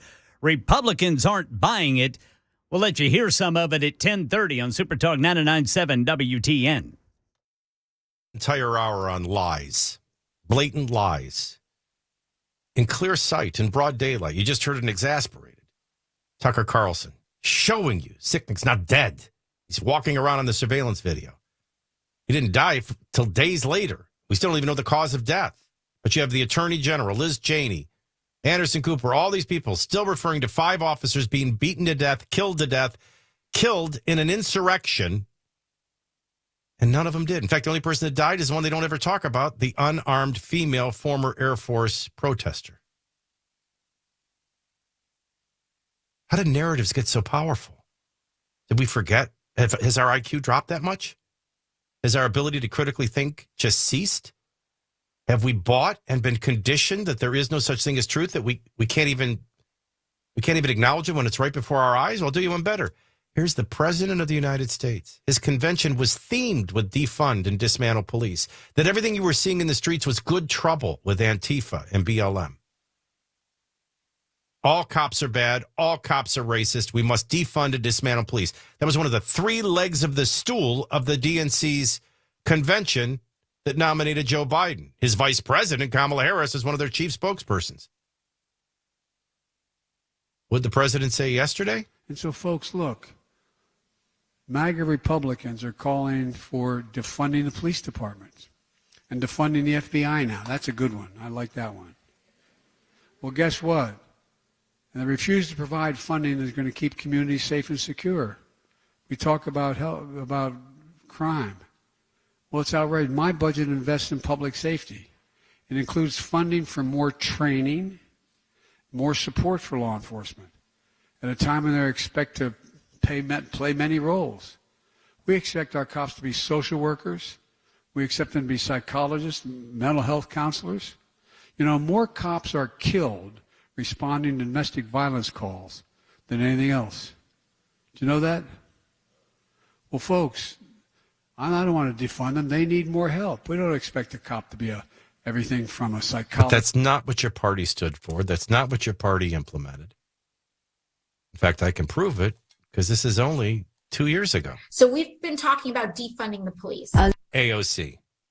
There's some issues that we ask police to do, like mental health issues or policing in schools and all the rest, Nancy that Pelosi. Perhaps we can shuffle some of that money around. Suck it up. Defunding the police has to happen. We need to defund the police. Mayor Eric Garcetti saying, take some of the money from policing, about $150 million. I applaud Eric Garcetti for doing what he's done. Not only do we need to disinvest in police, but we need to completely dismantle the Minneapolis Police Department. So yes, defund your butts. Defund you. Yes, I support the reallocation of resources from NYPD. We will be moving funding from the NYPD to youth initiatives and social services. They are talking about reducing the allocation of resources to that department. And I think every single city in this country ought to be thinking about the same thing. Yes. That was the Housing and Urban Development, the HUD secretary for Joe Biden. I support the defund movement. I'm for responsible reallocation of resources. Susan Rice. Defund the police. I think you do all those other things, you don't need all the money that's going to the police department. So this is the governor of Michigan. oh, yeah, I mean, the spirit of it, I do support that. Yeah, and a lot of us were asked if we could imagine a future without police back in 2017 when we were running for office. And I answered yes to that question. We are going to reduce funding in the police department. Mayor of San Francisco, which, by the way, is a hellhole. And redirect that money. There's no reason the police budget should just keep growing and growing and growing. They can make sensible cuts to police. We propose. That was the Obama HUD director. To redirect over $7 million from the police bureau. That our city, through our city administrative officer, identified $250 million in cuts. Eric Garcetti, mayor of Los Angeles. She needed to leave tweeting, no more policing, incarceration, and militarization. It can't be reformed. When they're saying defund the police, what are they saying? They're saying we want fundamental, basic change when it comes to policing. That's the governor of New York at the time, Andrew Cuomo, before his scandal. And they're right.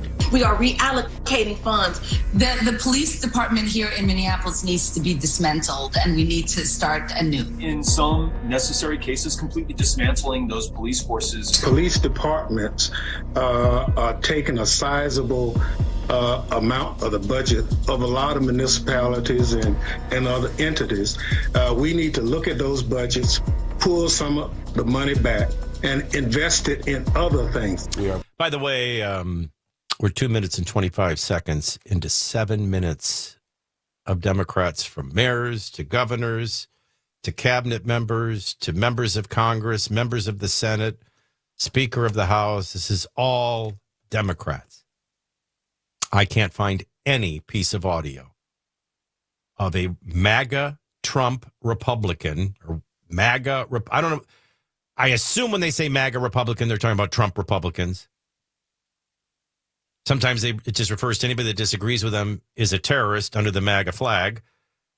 I can't find any Republican that is for defunding and dismantling police or ever was for defunding and dismantling police. But I could light you up with 7 more minutes of montage of Democrat leaders at all levels. So is that a case of Joe Biden being senile? Unable to cognitively communicate? Or is this another grand lie that the party that brought you defund and dismantle and created all of this chaos in our inner cities is now saying they were never for it and Republicans are for it? I can't imagine what's next. That we're against limited government, that we're against tax cuts, that we're against secured borders, that we're against the military. How do you get away?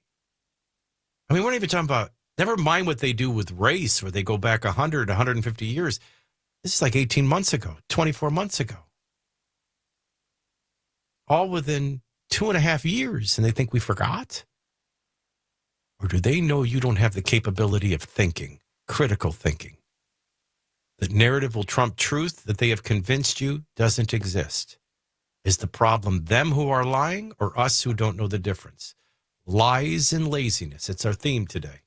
And we're headed to COVID next. News starts now.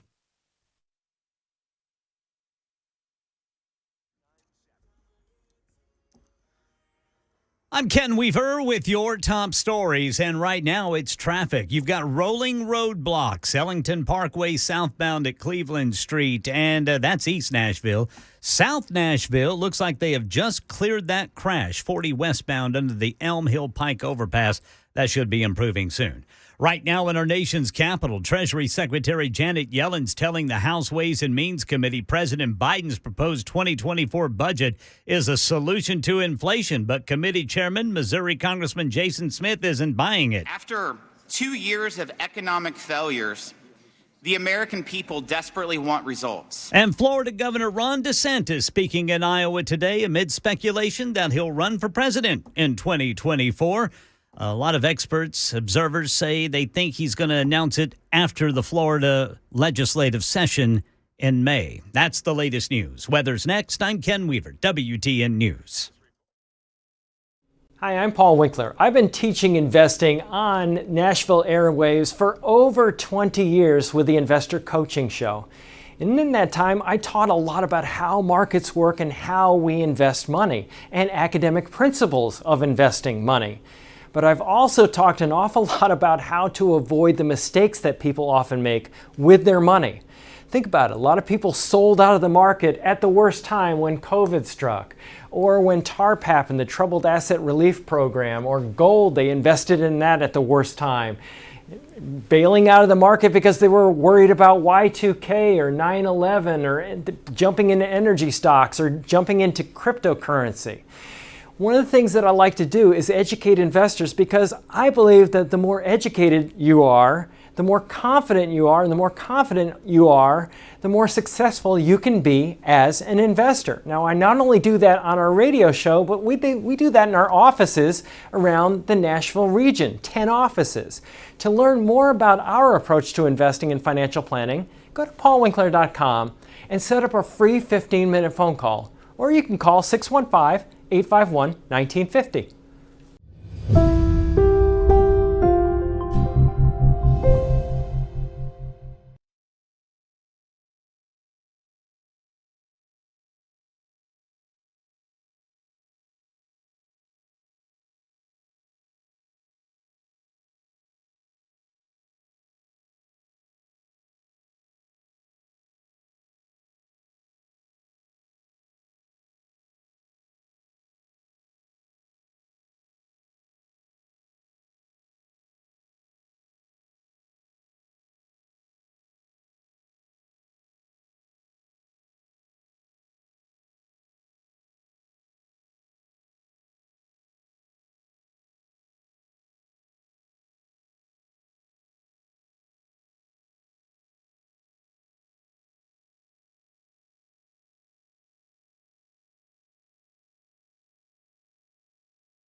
At 10:37, we have cloudy skies in Middle Tennessee, 48 degrees at the Puffy Muffin in Brentwood. It's 48 to the north in Hendersonville. Downtown on Music Row, cloudy skies, 49. Feels like 45 in Nashville at WTN. The market starting to improve. Dow's up 132. NASDAQ's up 25, and the S&P's up 11. Now all three are suddenly in the green. Some volatility in the market is slightly up at 10:37. I'm Michael DelGiorno for the Dr. Gill Center in Franklin. They've done over 500,000 procedures, treated over 28,000 patients over the years. We're very proud of chiropractic care, and chiropractic care really works. But we're so much more than that. We have state-of-the-art industry equipment like Class 5 lasers, red light therapy, spinal decompression therapy. Dr. Gill was the pioneer in our state, and it was a game changer, separation without a scalpel. These are all designed to pinpoint inflammation in the body, reduce pain and swelling, and accelerate healing. It works. The goal is pain-free living, you getting back to doing the things you love. But it always begins, whether it's an MD, a chiropractic care facility, or anyone, with an accurate diagnosis. Can't treat somebody till you know what you're treating.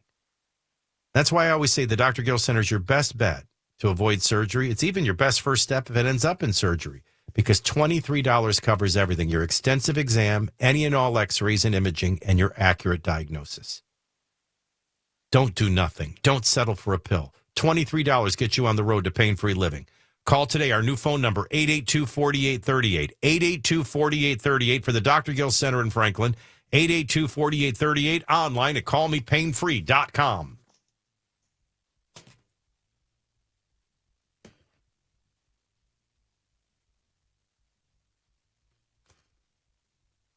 Have to be honest with you. Oh, by the way, 1038 at Super Talk, 99.7 WTN. I'm Michael DelGiorno, and I'm glad you've found time to listen today. We're kind of covering all these, because in my show prep, it's just a massive, and I mean massive, array of lies. And I'm just thinking, well, from a cultural standpoint, controlling K through 12, textbooks and curriculums, controlling higher education, controlling the media, the intelligentsia, Hollywood, they brainwashed you. There's no such thing as truth. So now we have a real dilemma. People caught in lies, but what's a lie? Can you have a lie without truth? So we have lies and laziness. Apparently, we're incapable of critically thinking anymore. incredibly, the truth isn't even something we seek. It's not the final say. It's not the ultimate authority. So we started this hour with giving you a blatant example. Here's Tucker Carlson showing you Officer Sicknick is not dead. He's walking around the Capitol on the surveillance. In fact, anybody who's honest knows he didn't die for days later. He wasn't beaten to death in the Capitol on Insurrection Day. He died later, and we still don't know the cause of death. It hasn't been clear. But he's clearly not dead walking around the Capitol. You can't say that for an Air Force veteran, female protester who was shot and killed. The only death on January 6th was a protester. But you got the Attorney General saying 5 were killed. You have the White House spokesperson saying 5 officers died trying to defend the Capitol. You still have Liz Cheney with it on her Twitter account.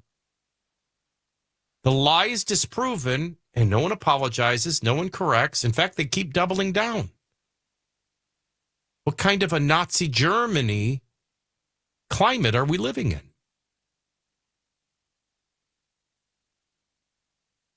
Are we too brainwashed to think, too conditioned, too convinced that there's no such thing as absolute truth? This is why you give the Courage Woman of the Year award to a transgender, a biological male.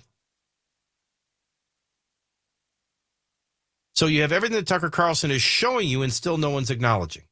Then we moved on to the President of the United States saying that MAGA Republicans are trying to defund police. He's not going to do it, not on his watch. Crime's too out of control. We're going to fully fund it. And we're like, are you kidding me? This was your party's platform. I played you 3 minutes of the 7-minute montage of everything from cabinet members to governors to mayors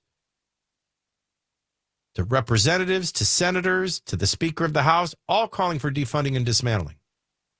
And now that it's caused a crime wave, that was MAGA Republicans' current agenda, not ours. How do you get away with such lies? As Goebbels said, bigger the lie, the easier it is to get people to believe. Maybe so. Now we get to Anthony Fauci. Documents show he played a vital role. Now, by the way, for those that are regular listeners to the show, and I don't say this to impress you, just to impress upon you, we were acknowledging this all in real time. What does that say? That I'm brilliant? No. I'm still a critical thinker. I'm able to look at all aspects of COVID and understand. So when they told you a mask will protect you, I'm like, well, it depends on the kind of mask. Depends how it's handled. Depends how it fits. Depends how long you wear it. It can actually make you sicker. That's because I'm a critical thinker. And I can go research, and I can get answers, and I can conclude truth. Now, I didn't sell you the narrative they were trying to sell you. When it came to vaccinations, I said, that's your choice. And no one should make that choice for you. No one should threaten your life or your job over that choice. You have to do a risk assessment of yourself. What's riskier, getting COVID or having a side effect from a vaccine that we know nothing on and we can't hold them accountable? Does that make me anti-vax? Not at all. I got the vax. That's what having Graves' disease, 40 years of smoking, and being just shy of diabetic and overweight will do. Well, I think, and my wife weighed in, for me, I'll get the vaccine. But I would never suggest anybody should get it or not get it. That's their choice. That's their own personal risk assessment. When it came to how this got out, we all knew they were doing gain of function research, and we all knew that Fauci's organization was funding it. And there's only one way it could have gotten out. It leaked. I was so beyond that, I didn't even notice people were calling people that went and found the truth conspiracy theorists. I wasn't even aware of it. I was beyond that. Beyond that to look at what China did once it did leak. They cut off all travel within their country. They protected their country, and they were reckless to allow it to spread to other countries. Knowing now what we know about COVID and who it would most likely kill, good way to get back at Trump, that's for sure, because America's filled with fat, diabetic people with pre-existing conditions. But nobody said it better than yesterday, Russell Brand, who was basically saying what I said from the very beginning, which was COVID revealed more than it did. All these interests ready to pounce and control and manipulate you for their power and their gain. Follow the money. But now, just like Tucker's going, there's Sicknick on tape. He's not dead. He didn't get beat to death. And everybody's still, including the Attorney General, saying he was killed on January 6th. We all know the Democrats were all about defunding, dismantling police, good trouble in the streets with Antifa and BLM. All cops are bad. They're systemically racist. We must defund them and dismantle them.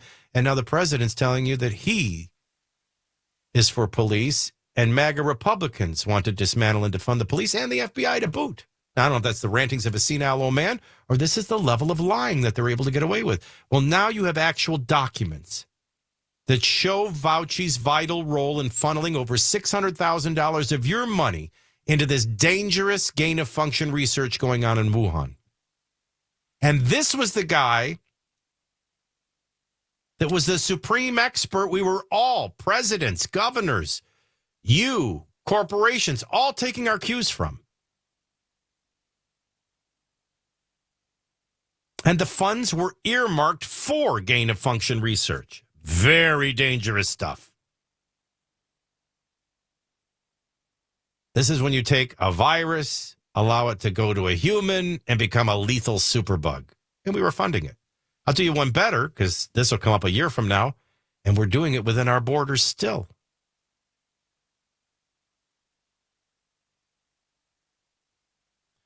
I mean, critical thinking-wise,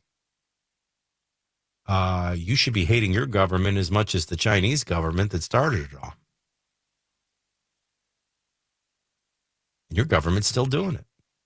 On Wednesday, Dr. Robert Redfield, an experienced virologist, who served as the director of the Center for Disease Control throughout the manipulation, testified at a hearing on Capitol Hill that it is not scientifically plausible that the virus somehow originated in animals or bats and then spread to humans. Well, he knew that. Fauci knew that. And Fauci was funding it. He must have known it.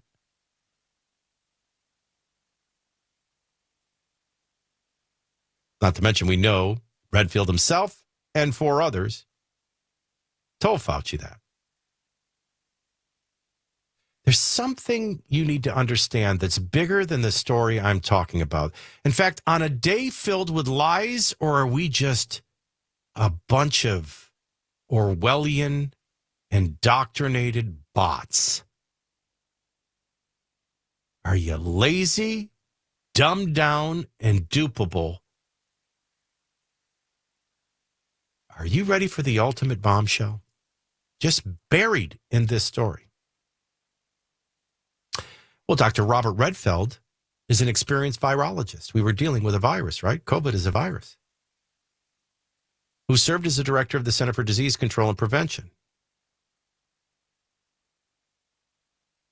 Fauci is an immunologist, not a virologist.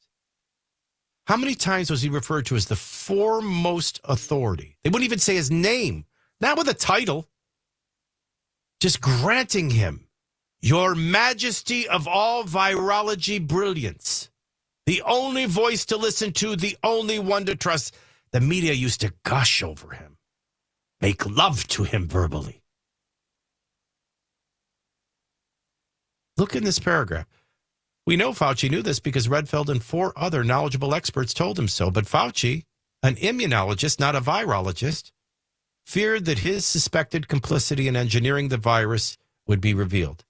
He was determined to suppress the lab leak evidence and instead peddle the natural origin theory to the public. He wanted a single narrative. This is a theme for today's show, right? You don't protect the truth at all cost.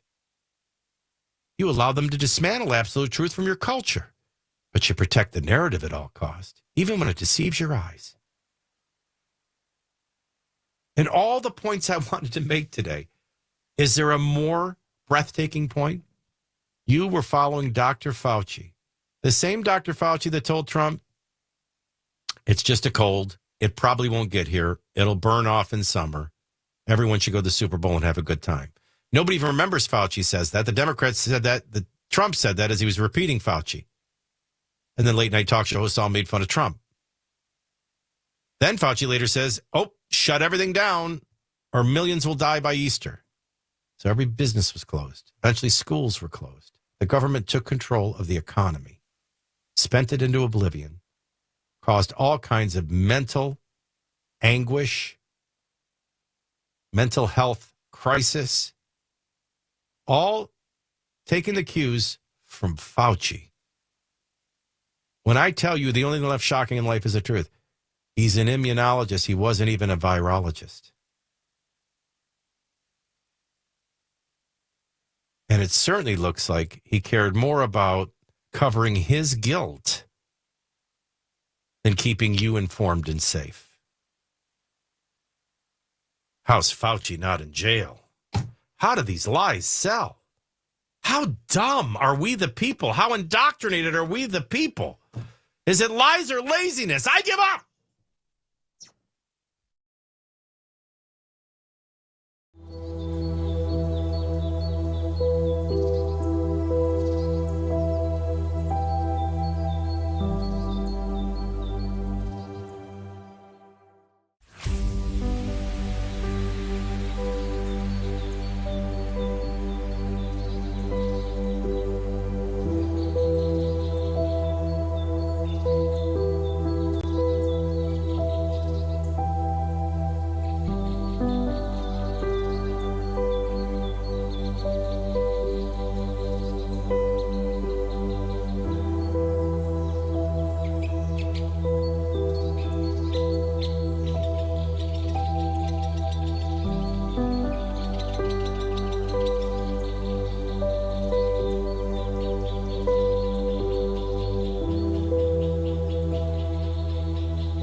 Rolling roadblocks, 840 westbound, or right after Horton Highway. That would be exit 42 in Williamson County.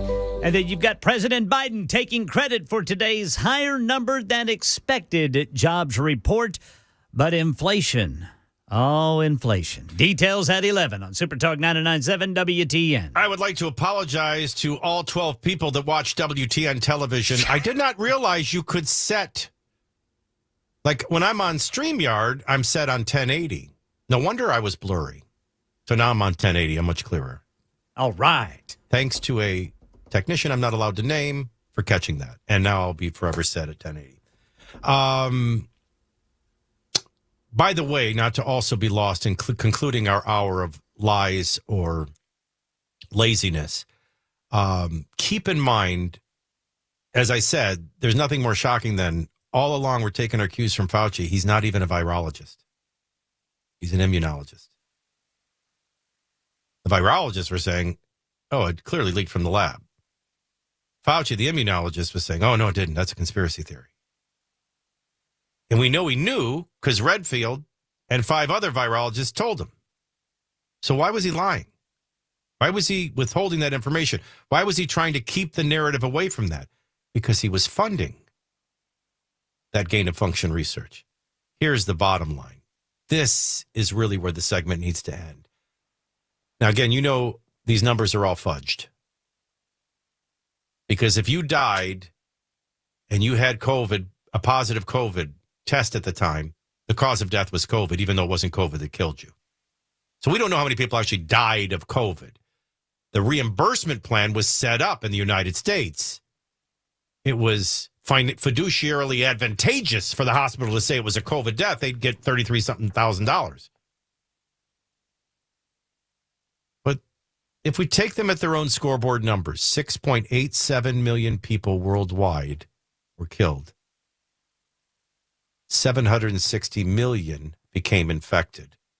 More than 1 million Americans, if you believe the numbers, had died. Not the 2 million by Easter the first year, but in the end, 1 million Americans credited with dying of COVID. Who knows what the number really was?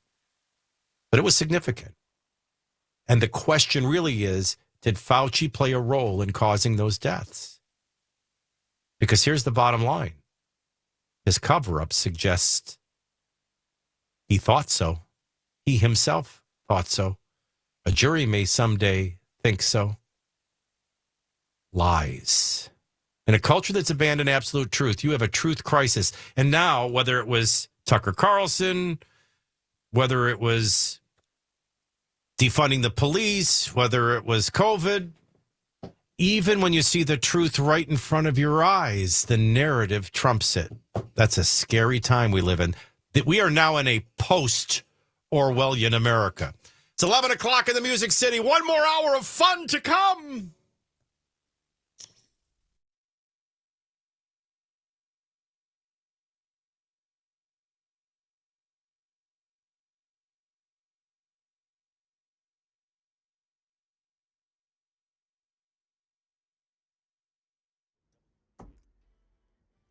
$11 o'clock on the dot. I'm Ken Weaver with your top stories. And again, got some rolling roadblock for you on I-840 westbound in Williamson County. It's going to be right after the Horton Highway, Highway 41A, exit 42. Full forecast in 2 minutes and money news right now. President Biden taking credit for today's higher than expected number of jobs created in February. I think all this matters. It's no accident. It means our economic plan is working. Elizabeth Schulze has more on the latest report. The jobs market has been defying expectations, and this report shows another strong month of hiring. The government reported that 311,000 jobs were added to the economy in February. That was better than expected, and there were strong gains in industries from leisure and hospitality to retail to healthcare. The unemployment rate did edge up a little bit to 3.6%. But the Fed is making it clear inflation is still too high and will turn its attention to next week's report, which may lead to more aggressive interest rate hikes. Good news for Americans who suffer a painful condition. Faster relief is on the way that does not come in a pill. The migraine drug is a nasal spray that tests show can work as quickly as 15 minutes. The FDA approving Pfizer's Zavspret spray. Doctors say migraine pills often take too long and can be too late by the time your body digests them. The FDA also says the spray can help 60% of migraine patients who suffer nausea and cannot take pills or injections. Right now in Tennessee, Lieutenant Governor Randy McNally telling News Channel 5 in an exclusive interview his posts on the provocative Instagram account of a 20-year-old gay man reflect his evolving views of the LGBTQ community. Initially, I was not very kind to that community. As I learned some things and met some people in that community, I realized that they're still individuals and they still have value. Well, McNally says he enjoys interacting with constituents of all backgrounds on social media and has no intention of stopping, but then acknowledges he says he needs to be a lot more careful in what he posts and how it might be perceived. That's the latest news. Weather is next. I'm Ken Weaver, WTN News.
All right, at 11:05, we have cloudy skies in Middle Tennessee, 49 degrees in Franklin, Mount Juliet, you're 48, 50 in the Borough, downtown on Music Row, cloudy skies, 49 degrees. It feels like 47 in Nashville at WTN. Remember when the market was way down, then it went slightly up? Well, it's down again. The Dow's down 91, 32,163. NASDAQ's down 60, 11,277. And the S&P's down 17 at 3,900. It's been a disastrous month, let alone last 2 weeks. And today is looking pretty volatile, up and down, but not as significant. But it could rally significant by the end of the day like it did yesterday. So market is down at 11:06. I want to talk about Jeff Eddy's Efficient Heating and Cooling of Tennessee. This is the only company I allow near my home. And it's been that way for over 13 years because they're the best and the most affordable. They do residential, light commercial. They service all brands, all technologies, conventional and geothermal. They're recognized by Rheem, one of the leading brands, as providing customers with the highest level of year-round comfort and service. They're an elite pro partner with Rheem. They're a diamond contractor with Mitsubishi. If electric heat and air is your necessity or choice, best products, maintenance, and pricing. And for everyone, A-plus rated by the Better Business Bureau, licensed, insured, and bonded for your protection. They're the best, and that's not my opinion. In terms of affordable, you should do maintenance on your air conditioner every spring, because then summer comes, it turns on and stays on. It's either ready for the demand or it's about to break. We clean it up. No matter how many units you have, it can't exceed $125. You're going to get that back in energy efficiency, but you avoid hundreds on repair and thousands on early replacement. You take care of these units. They work great. They don't break. They live a long time. It's just plain smart to do it. It's not too early to set up your spring maintenance. Whether it's maintenance, repair, or replacement, trust who I trust. Jeff Eddy's Efficient Heating and Cooling of Tennessee. 784-4424, 784-4424, online at efficienthvac.net.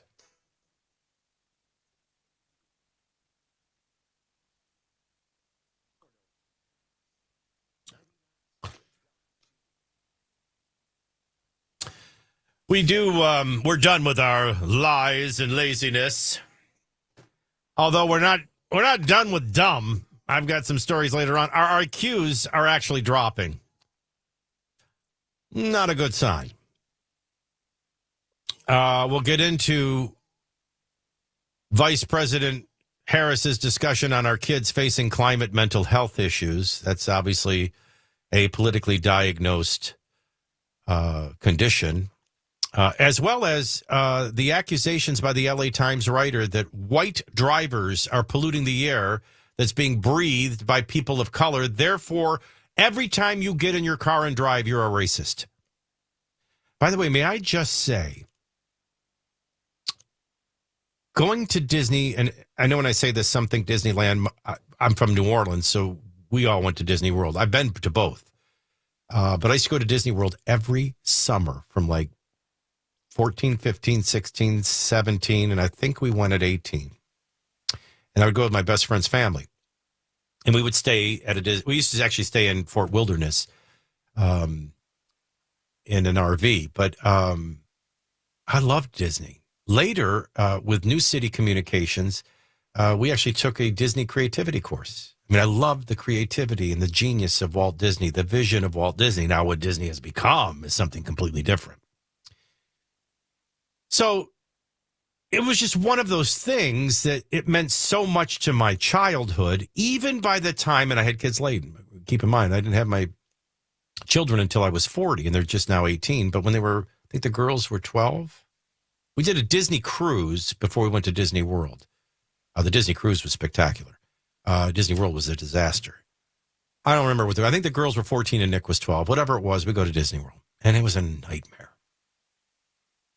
Do you know what? Because it just got so unaffordable. For one, it was virtually $500-600 a day to go to a park. Like, we were at one particular park, and we had a fast pass and everything, but the lines were so long. We rode 4 rides. At that point, it was $100 a ride. I had to see it. People and the food went to crap, and when I was a teenager and I would go there, man, they just treated you like a king. Even when you were a kid walking around an arcade, they treated you like a king. Because, Walt didn't believe in customers. He believed in guests, and he treated you like a guest. I mean, the eye-opener was, I'm always teaching you all that if you are under the assumption your kids are getting the same education you did, think again. The textbooks are different. The books they're reading are different. The curriculum in the classroom is different. This cultural war has affected everything. Well, it wasn't the same Disney World I went to as a kid, and it was a disaster, and even my kids didn't like it. I mean, we're a Dollywood family. You want to go be treated like a king? Go to Dollywood. You want to have a reasonable wait for great rides? Go to Dollywood. I'm a big fan of Dollywood. I am not a fan of Disney at all. Worldview to experience, in-park experience. But I got to tell you, I feel a little vindication. Disney CEO Bob Iger admits the theme park pricing was too aggressive. Yeah, it was. You're never going to see me again as long as you live. And I honeymooned in Disney World. I brought my kids, and I remember when we left, I said, never again. I said, well, I don't know. We're going to have to bring our grandkids? Bob fixes it maybe. It didn't take a genius to know whether you had a fast pass or not. The solution had to be in controlling how many people are allowed in the park. You know, like, what if we didn't sell out movie theaters and they just kept packing people in who bought a ticket? They're half in your seat. They're standing over your shoulder. They're sitting in the aisles. You can have the same experience? So I told Andrew, I mean, obviously these prices are just not affordable anymore. They're not the value compared to the experience they once were. Most of the Magic Kingdom is outdated and irrelevant. They need to start over. They need somebody 100 years later to get a new vision of tomorrow. I mean, I'm not even a CEO and I'm solving these problems walking around. Park's not clean. Rides aren't open. Lines are too long. Price is too high. Parks are too crowded. This is not a working model. Now I hear Bob Iger saying, yeah, we're charging too much and we have to look at controlling the number of people in a park. A park can be sold to capacity and no one else allowed. What you're going to have to do to salvage the experience. I don't have to tell you, I'm not getting Disney CEO money, but I solved it 5 years ago. I still have no intention of going back. Today's a big day. DeSantis is in Iowa, and I want to share this story with you because I think at this point, let me just tell you what's responsible. The responsible way to look at it is everybody has a right to run for president if they choose. And every voter should give everybody a look. Everybody should vet all the candidates before making up their mind. I can tell you with certainty and honesty that my mind is open. Vivek Ramaswamy, I love the guy. I will tell you with great transparency, it's none of your business, but just for the sake of transparency, if Ron DeSantis runs for president,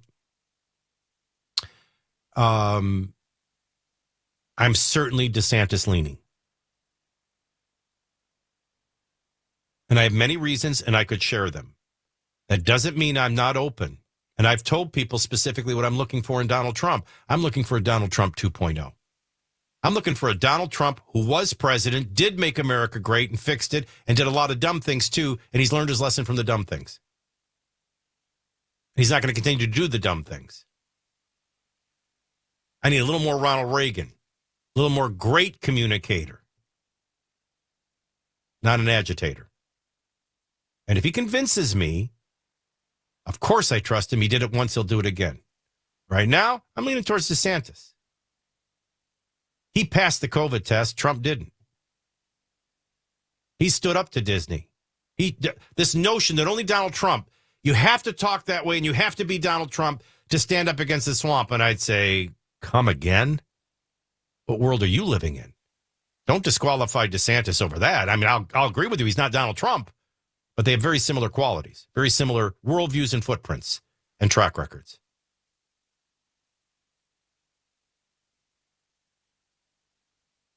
But Vivek certainly has my ear.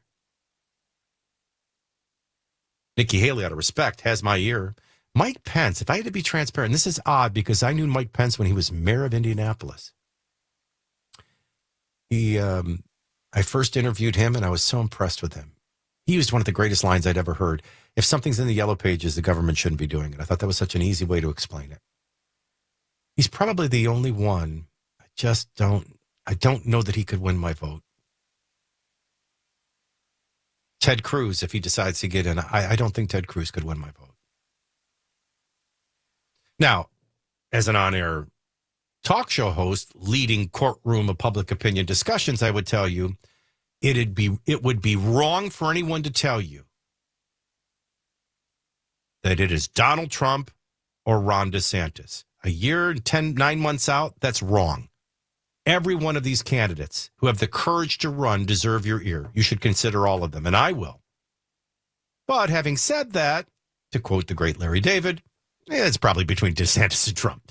Republican voters have nearly equal favorable views of former President Donald Trump. Now, remember, this is Republican voters. We're not even going to discuss how Donald Trump could have more of a uniting effect for Democrats, or how Democrats view Donald Trump versus Ron DeSantis. And the assumption is they would hate both equally, and they'll narrativize and attack equally. But just among Republican voters, they have nearly equal favorable views.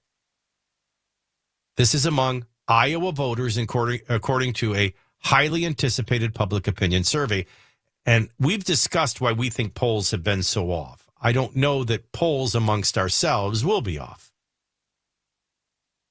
Polls look off when the Democrats weaponize COVID, change election laws, harvest ballots, and then go find non-voters and get them to fill them out and turn them in. Is that illegal? No. Is it unethical? Yes. But that's how the shadow campaign to save the democracy was done. And along the way, it makes polls look like they have no credibility. But it's amazing how when you get to like a mayor's election where crime is out of control and it's all Democrat candidates, the defund, dismantle police, mayor is gone instantly. And polls were correct. That's kind of how these primary polls are. Among Republicans, this is probably very accurate. 80% of Republicans questioned in a Des Moines Register Iowa poll released on actually late yesterday, early this morning, said they have very or mostly favorable views of Trump. 80%. Now you're combining. I don't like doing this, by the way. I mean, I like looking at extremely love and extremely hate and finding the differential. You start adding in leanings, and I think you cloud things. But when you're talking favorability, I usually give it a blind eye. I get that. So if I wanted to know what my favorability rating among WTN listeners were, I'd probably include very and mostly. I'd get rid of somewhat. Somewhat positive, somewhat negative. I'd get rid of that. And so Donald Trump's at 80. DeSantis is at 75. So he's leading by 5. In other words, this party already loves both. Now, I don't know if that time will tell. I don't know. My concern would be if we go through the long process and Trump gets the nomination, can he win? If we go through the long process and DeSantis gets the nomination, will Trump's supporters support DeSantis? Will they unite behind DeSantis? I don't fear DeSantis supporters having a problem uniting with Trump supporters as much as Trump supporters. People think he's the only one you can trust. But the favorable rating is almost identical a year and 10 months out in Iowa, which will be an early battleground. Wait, the numbers get even more interesting when we come back. DeSantis is in Iowa today. Wonder what his numbers will go to by the time he leaves Iowa today, let alone officially enters the race. He's not even in the race, and he's within 5 points of Trump. Oh, I think it's a two-person race.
President Biden claiming credit for a higher than expected number of jobs created last month. Elsewhere in our nation's capital, Republicans aren't buying that his budget's going to fix inflation. These stories and more at 11:30 on Super Talk 99.7 WTN. Let me make it very clear, because I haven't even glanced at the super text line. I can only imagine how some Trump supporters are mad at me. If Donald Trump gets the nomination and gets elected, I'm going to be elated. The difference between me and you is if Ron DeSantis got the nomination and got elected, I'd still be elated. And a year and 9 months out, I'm going to give everybody my ear. Vivek has my ear. Now, my analysis from having done this for decades, Vivek's the kind of guy that is going to steer the conversation in a very valuable way, probably. And that's as far as it'll go. Nikki Haley could end up on a ticket, as Kristi Noem could end up on a ticket, as Senator Scott could end up on a ticket. My assessment early sure looks like it's a two-person race from the start. And so we're in Iowa. We finally get this vital polling information. What is the starting point of this whole race? Well, Donald Trump, if you go very to mostly favorable, his rating is 80%. And DeSantis, who's not even in the race, is already there at 75%. This is the early battleground of Ohio, and your two frontrunners are virtually tied, and it's a former president and a sitting governor, 80 to 75%. However, the poll highlighted that the former president's favorability rating in Iowa has been on a steady decline since peaking a year and a half ago. Now, this year and a half ago is interesting. This is something, and it may have been David Zanotti, or it may have been me. It's not about who said it, but time may not be kind to Donald Trump. The way people felt about Donald Trump after they think he was unfavorably treated for 4 years and unfavorably treated leaving the White House and maybe unfavorably treated in the election cycle, whether some people think it was robbed or whether some people think it didn't make sense, had him at a very high. And then as Biden started breaking everything that he fixed it, sky high. But then since then, time slowly diminishes and levels it out. And I think it was David that said, first of all, love the president, but 4 years is a long time. And by the time 4 years roll around, people are going to feel the exact same way they do right now. So it's an interesting statement in the Des Moines polling. His favorability rating in Iowa has been on a steady decline since it peaked a year and a half ago. If I could remember me saying it first, I'd cock-a-doodle-doo that. The percentage of Iowa Republicans who say they would definitely vote for him if he were the nominee in 2024 has plummeted by more than 20 points. And that's just since June of 2021.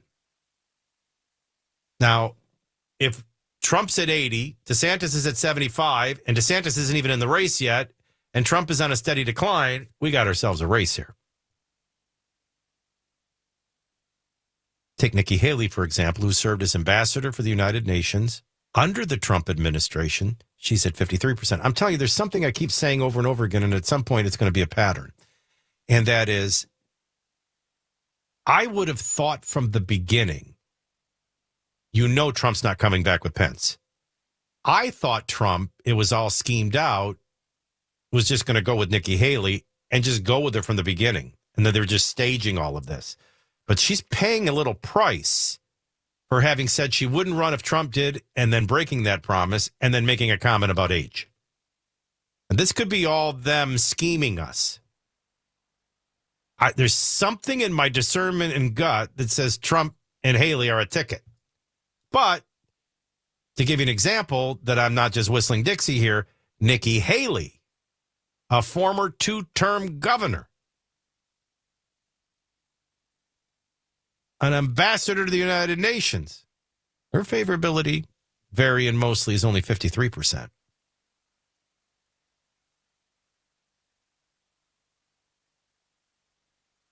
Political pundits expect DeSantis and Mike Pence to launch their White House campaigns later this year, but both currently remain. Look how well one of them is doing. Now, DeSantis is in Iowa today, and I suspect probably racking up more favorability. It's a very early sign, very early in the game, and we got a long way to go. But in Iowa, an early battleground, they're starting even. And one's going in a different direction than the other. Speaking of going in a direction, our IQ in the United States is going down. Why here and not elsewhere? Right after the news, which is now. It's 11:30 at Super Talk 99.7 WTN.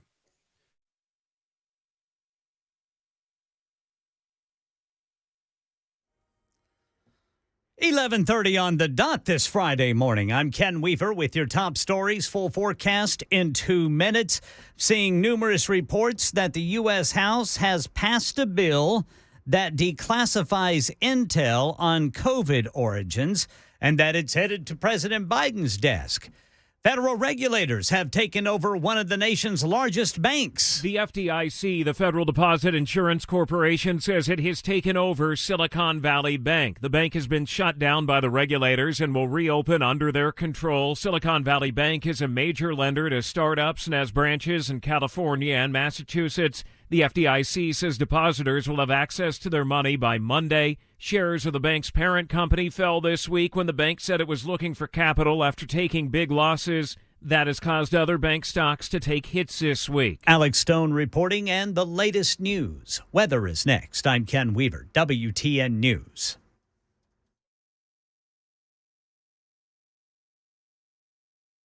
Hi, I'm Paul Winkler. I've been teaching investing on Nashville airwaves for over 20 years with the Investor Coaching Show.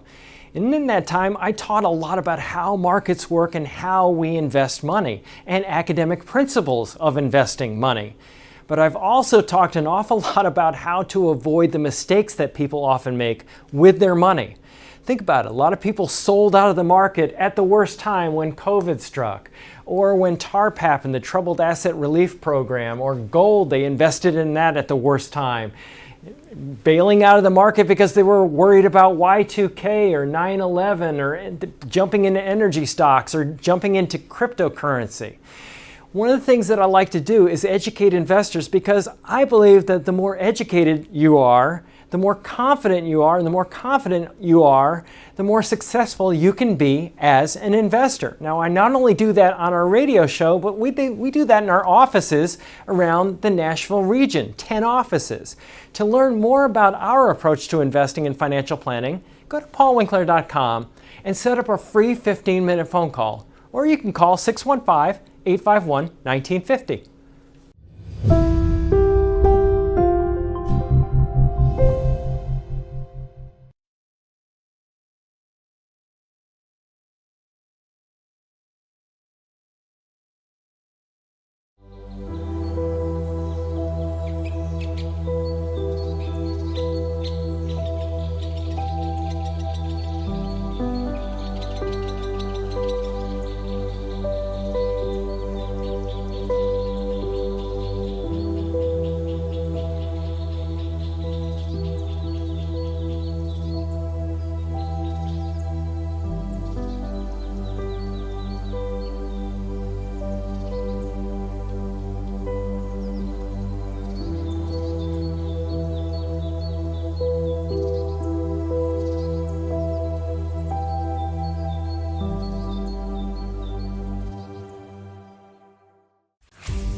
At 11:34, cloudy skies still. 51 degrees at the Puffy Muffin in Brentwood. It is 49 to the north in Hendersonville, downtown on Music Row. 50 feels like 46 in Nashville at WTN. The Dow down 69, NASDAQ down 75, the S&P down 17, all still in the red. The market is leaning down at 11:34. I want to talk about King Insurance and Associates.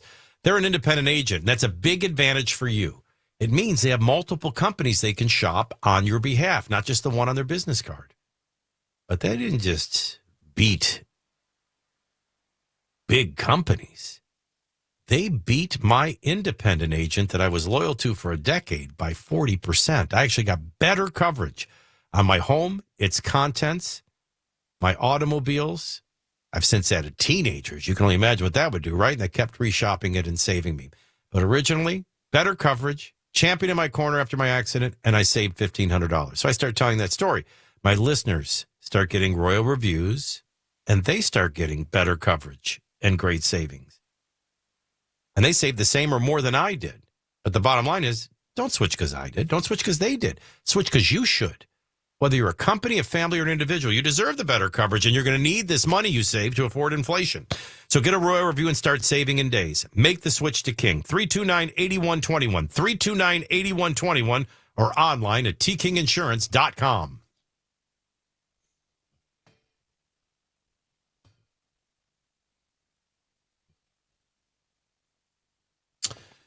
11:36 in the morning at Super Talk 99.7 WTN. I am Michael DelGiorno. Big SEC weekend. We have the basketball tournament in town. We have 2 early games and 2 late games. The early games start at noon, Mississippi State and Alabama. Alabama, the top seed, followed by your Vols and the University Rocky Top. Good old Rocky Top taking on Missouri. That might be the closest of the matchups today. That'll be good. A 5 versus a 4, as a matter of fact. Yep. That'll be at 2:30. Then the late session. Boy, you can't beat this with a stick. Because if there's a Cinderella, I'm telling you, it's a hog. Hogs and Texas A&M. Boy, A&M is good. That'll be at 6, followed by our Commodores, Vandy and Kentucky. And that's a 6 versus a 3. You kind of agreed with me earlier. I kind of heard you in the background. I think Vandy's done enough already. Oh, for sure. Yeah, I do too. But I'd like to see this be a close game or win and at least make it to Texas A&M, and then I know they're in. We got mugged in the desert last night, 4-1 by the Coyotes. We're in Los Angeles tomorrow, late at 9:30 on Valley Sports. And Georgetown fired Patrick Ewing. You're probably saying, how could Georgetown fire such an iconic Georgetown player like Patrick Ewing, let alone NBA star? Well, he went 2-18 in the Big East. That'll get you canned. And that's Sports and the Talk Station. All right, so, you know, I always joke about journalism is dead. It's not dead everywhere. You know, I have these arguments. My wife is quick to go to, well, where are we going to go? You can't, everywhere you go, it's crazy. No, I actually think we're the craziest. Here's a story from the Daily Mail. I got to go all the way to London to get my news. And the headline is, IQ scores in the U.S. have dropped for the first time in 100 years. Wow. Now, you would have to Google it. I know, I can tell you that I'm everywhere. It's what I do for a living. I've only found this on the Daily Mail, so I don't know if it. You might find it buried on Fox. You might find it buried on CNN. You might prove me to be wrong, but I didn't see it prevalent anywhere else. Apparently, nobody wants to discuss. I think when I did a whole hour on lies, blatant lies, proven to you right before your eyes, and they just continue with the lie, it's very post-Orwellian. Narratives have more value than truth. Could be the only solution, right? Americans have been told there is no such thing as truth. You have been told not to be a critical thinker. You've been taught not to be a critical thinker. You've been made lazy by Google. You believe narratives and lies. You're dumber. So I start reading. IQ points in the U.S. have declined between 2006 and 2018. Wait a minute. That's a little different, isn't it? IQ scores in the United States haven't just dropped for the first time in 100 years. Look at the dates they dropped. Remember we were doing Social Security, Mac? And I said they would only tax up to 60,000. And then the next decade, it went to almost 120,000. Well, that happened to be the decade of Barack Obama, and he doubled the debt. And they doubled how much they're taxing for Social Security. Doubled the dumb, too, I guess. Yeah. So, I mean, you know, look at those dates. Wow. 2006 to 2018. That's post-smartphone, Yep, and internet. The biggest drop was in people aged 18 to 22. And those who are less well educated. Well, the younger you are, the more you were raised in it. Listen, what we don't know, I'll never forget my first experience on AOL.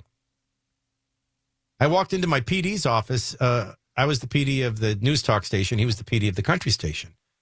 I said, "What are you doing?" He goes, "I'm on AOL." I said, "What are you doing? What's AOL?" "Why don't you explain to me?" What are you doing? Talking to some guy in Germany. And I thought that was the coolest thing in the world. Now, it later began to dumbfound me in that, I don't just walk up to strangers and start wanting to be friends with them. Why is it we're fascinated we can bump into them on the internet and we want to be friends with them? But, that whole weird. But I remember that. I remember life before that. I remember life after that. We're talking about a generation that's only known that. My children have never known a world where a phone was attached to a wall. They've had a phone in their hand with access to the world. Google, internet, social media sites.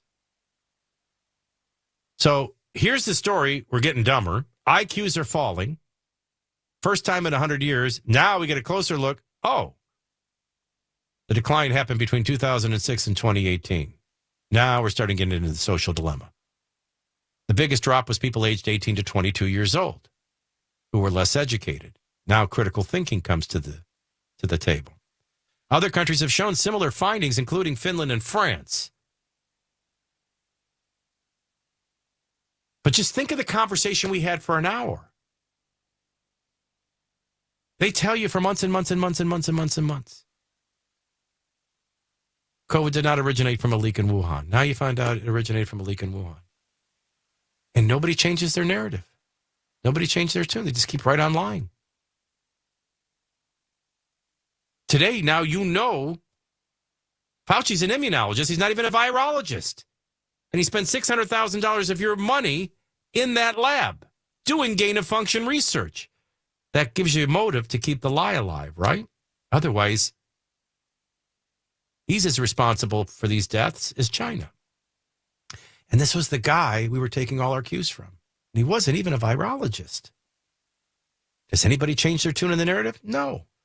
So you scratch your head and you go, is there no such thing as truth anymore? And that's why truth doesn't matter? All that matters is how you feel or what you think? It's the same as truth, so narratives just go right on, even though you're seeing Sicknick walking around the Capitol on the video. He clearly wasn't beaten to death. You still have the Attorney General saying he's dead. And then I start saying, I think we've lost our way to critically think. I don't think we're curious anymore. I don't think the truth matters. I don't think we seek the truth. I don't think it's the defining judgment anymore. I mean, we are a bunch. And then I see this story. We're literally dumber. The social dilemma has made us dumber, lazier, dupable. The cultural war has made us not abandon truth. These are all starting to add up until you get to this one. You know what we forgot to do? Give me a living in America. It'll make it more fun.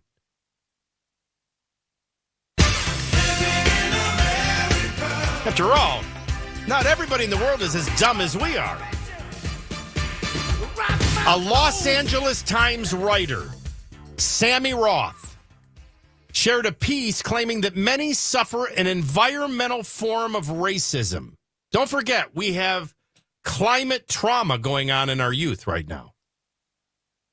Well, that's the vice president discussing it with a young activist. Nobody's talking to psychiatrists or psychologists or doctors. I'm surprised we're not talking to an immunologist about it. But this is an LA Times writer, and Roth described a study that he had read claiming that it found Los Angeles residents who drive more tend to be exposed to less air pollution. You can see. Do I even need to finish? You know where this is going, right? Oh, of course all black people are poor. Of course all black people don't have cars. All these things that by definition, wouldn't this be racist stereotyping? But I guess it's not. When you control the narratives, you can control all this. But think about this. So all the white people are driving. All the black people are walking or waiting for a bus. They're breathing all the pollutants. Therefore, white people are polluting the air that people of color are breathing when you drive a car. Ta-da! You're racist. course! With our IQ? Of course! Do you know what's not funny is the climate mental health story. And let me explain why. Not that I'm indoctrinated too. Remember when I always say COVID revealed more than it caused? COVID revealed everything to me. And I noticed how fear worked. They created the fear and how controllable you were once they created the fear. I learned that believers weren't any different than the lost world and that you're not only in this world, you're of this world. Suddenly it was news to you, you're going to die. And you showed no eternal mindedness whatsoever. Which got me to doing a whole lesson on fear. And when we were doing that, I was trying to explain to you, your body doesn't know the difference. When you worry, I think I have cancer, you might as well have just been told you had cancer. You're putting your body through the same physical stress.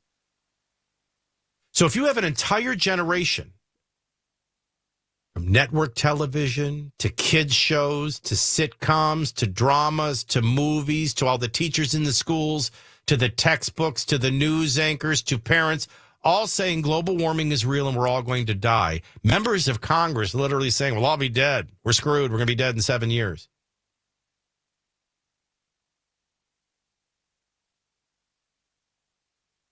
I think you mentally abused the youth of our country. I think you're guilty of child abuse and crime. I actually believe this is true. I think a lot of kids are traumatized. But here's your vice president, not talking to a doctor, a psychiatrist, a psychologist, but just talking about this new diagnosis her and the left have come up with. My diagnosis is they created it. One of the young leaders was talking to me about climate mental health. I said, tell me what's going on with your peers. I said, talk to climate mental health. And I said, tell Mama Kamala what you're feeling. You tell me, girl, what you're feeling. You feel like you're going to die? You feel like you don't want to get married and have kids because they're going to just be dead? But tell me. You tell Mama Kamala. Mama Kamala wants to know. I said, I think I understand that, but unpack it for me. And she talked about how her peers are thinking about it. One example is, whether when they're ready, could they start a family? If you're a Democrat, go ahead and reproduce. I buy it based on your IQ. I buy it.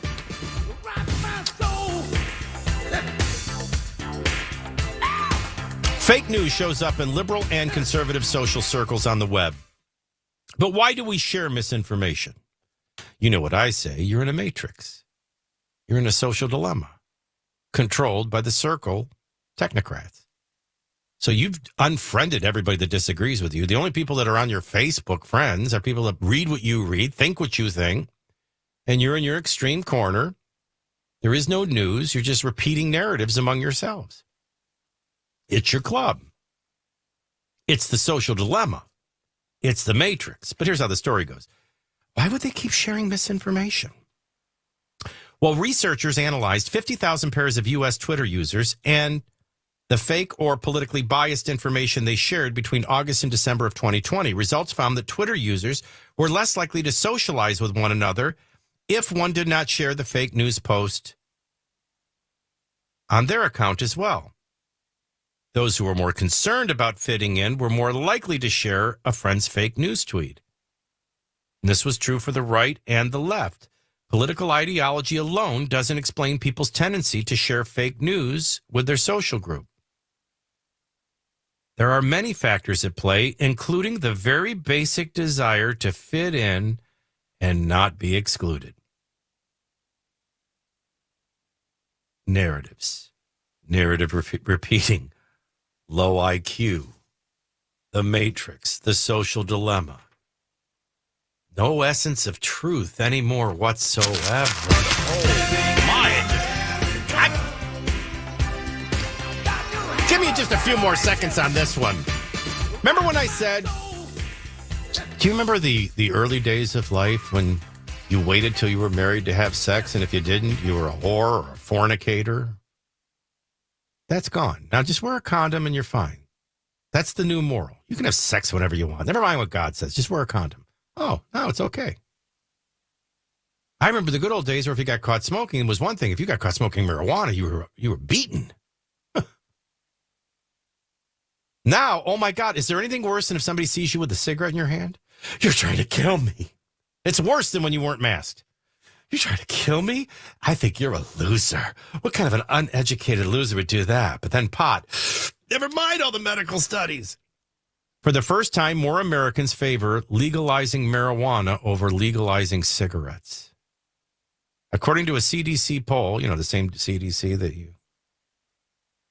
59% support legalized marijuana. 57% are in favor of banning tobacco products.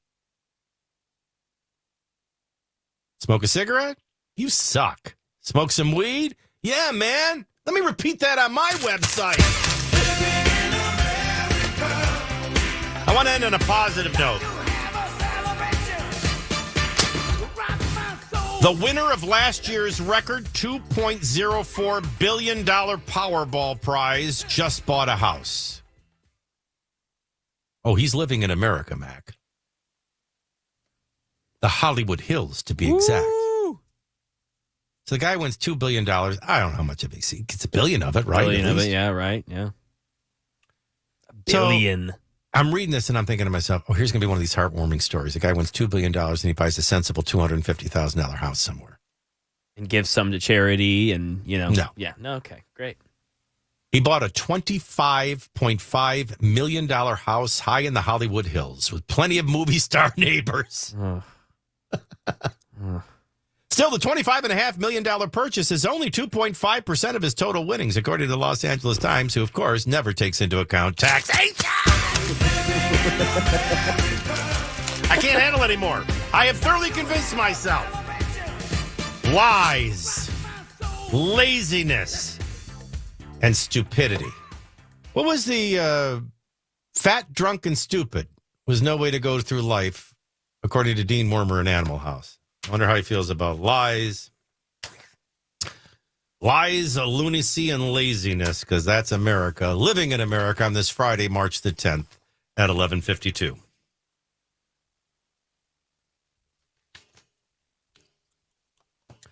right, I want to talk about Zero Res. Zero Res is the right way to clean, but let me prove it. Traditional cleaners will clean your carpets with chemicals, shampoos, and detergents, and you wouldn't blink or care. And when they're done, they'll be clean. But when you use chemicals, shampoos, and detergents, you leave residue behind. And that residue, you'll feel it when it dries. It's crunchy under your feet, and it's really not very safe for kids and pets to play on while it's drying. But when it's done drying, it forms a dirt magnet that makes your carpets get dirty faster. Clean? Yes. Stay clean? No. And then you call them and you pay them again. Zero Res is short for zero residue cleaning. Insanely clean carpets using empowered water, real science. No chemicals, no shampoos, no detergents, no residue left behind. Insanely clean carpets that stay cleaner longer and are safe for kids and pets to play on while they're drying. So it's the healthy way to clean. It's the right way to clean. Here's the best part. In addition to being the longest lasting way to clean, it's the most affordable way to do it to start with. Our March offer, 3 rooms and a hallway, just $129. 3 rooms and a hallway, $129. Also ask about our 20% off air duct cleaning with allergy season upon us. Go beyond spring cleaning to zero resification. 3 rooms and a hallway, $129 for the right way to clean Zero Res. Call 535-9376, 535-9376, or book your appointment online at zeroresnashville.com.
All right, a minute before the Matt Murphy Show. Don't forget you can join Dan Mandis, Matt Murphy, Brian Wilson, and me for an evening with WTN. That's going to be March 30th at the Parthenon Grill down in DeBurro. You can enjoy a delicious dinner.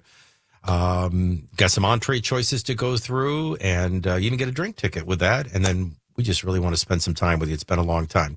So if you're interested in breaking bread and hearing us talk about topics, I don't know about that part, we'll see you Thursday, March the 30th at the Parthenon Grill in the Borough. You can get all the ticket information online at 997WTN.com. As for me, I will see you Monday morning at 9 if there is a Monday morning at 9, and the Matt Murphy Show is next.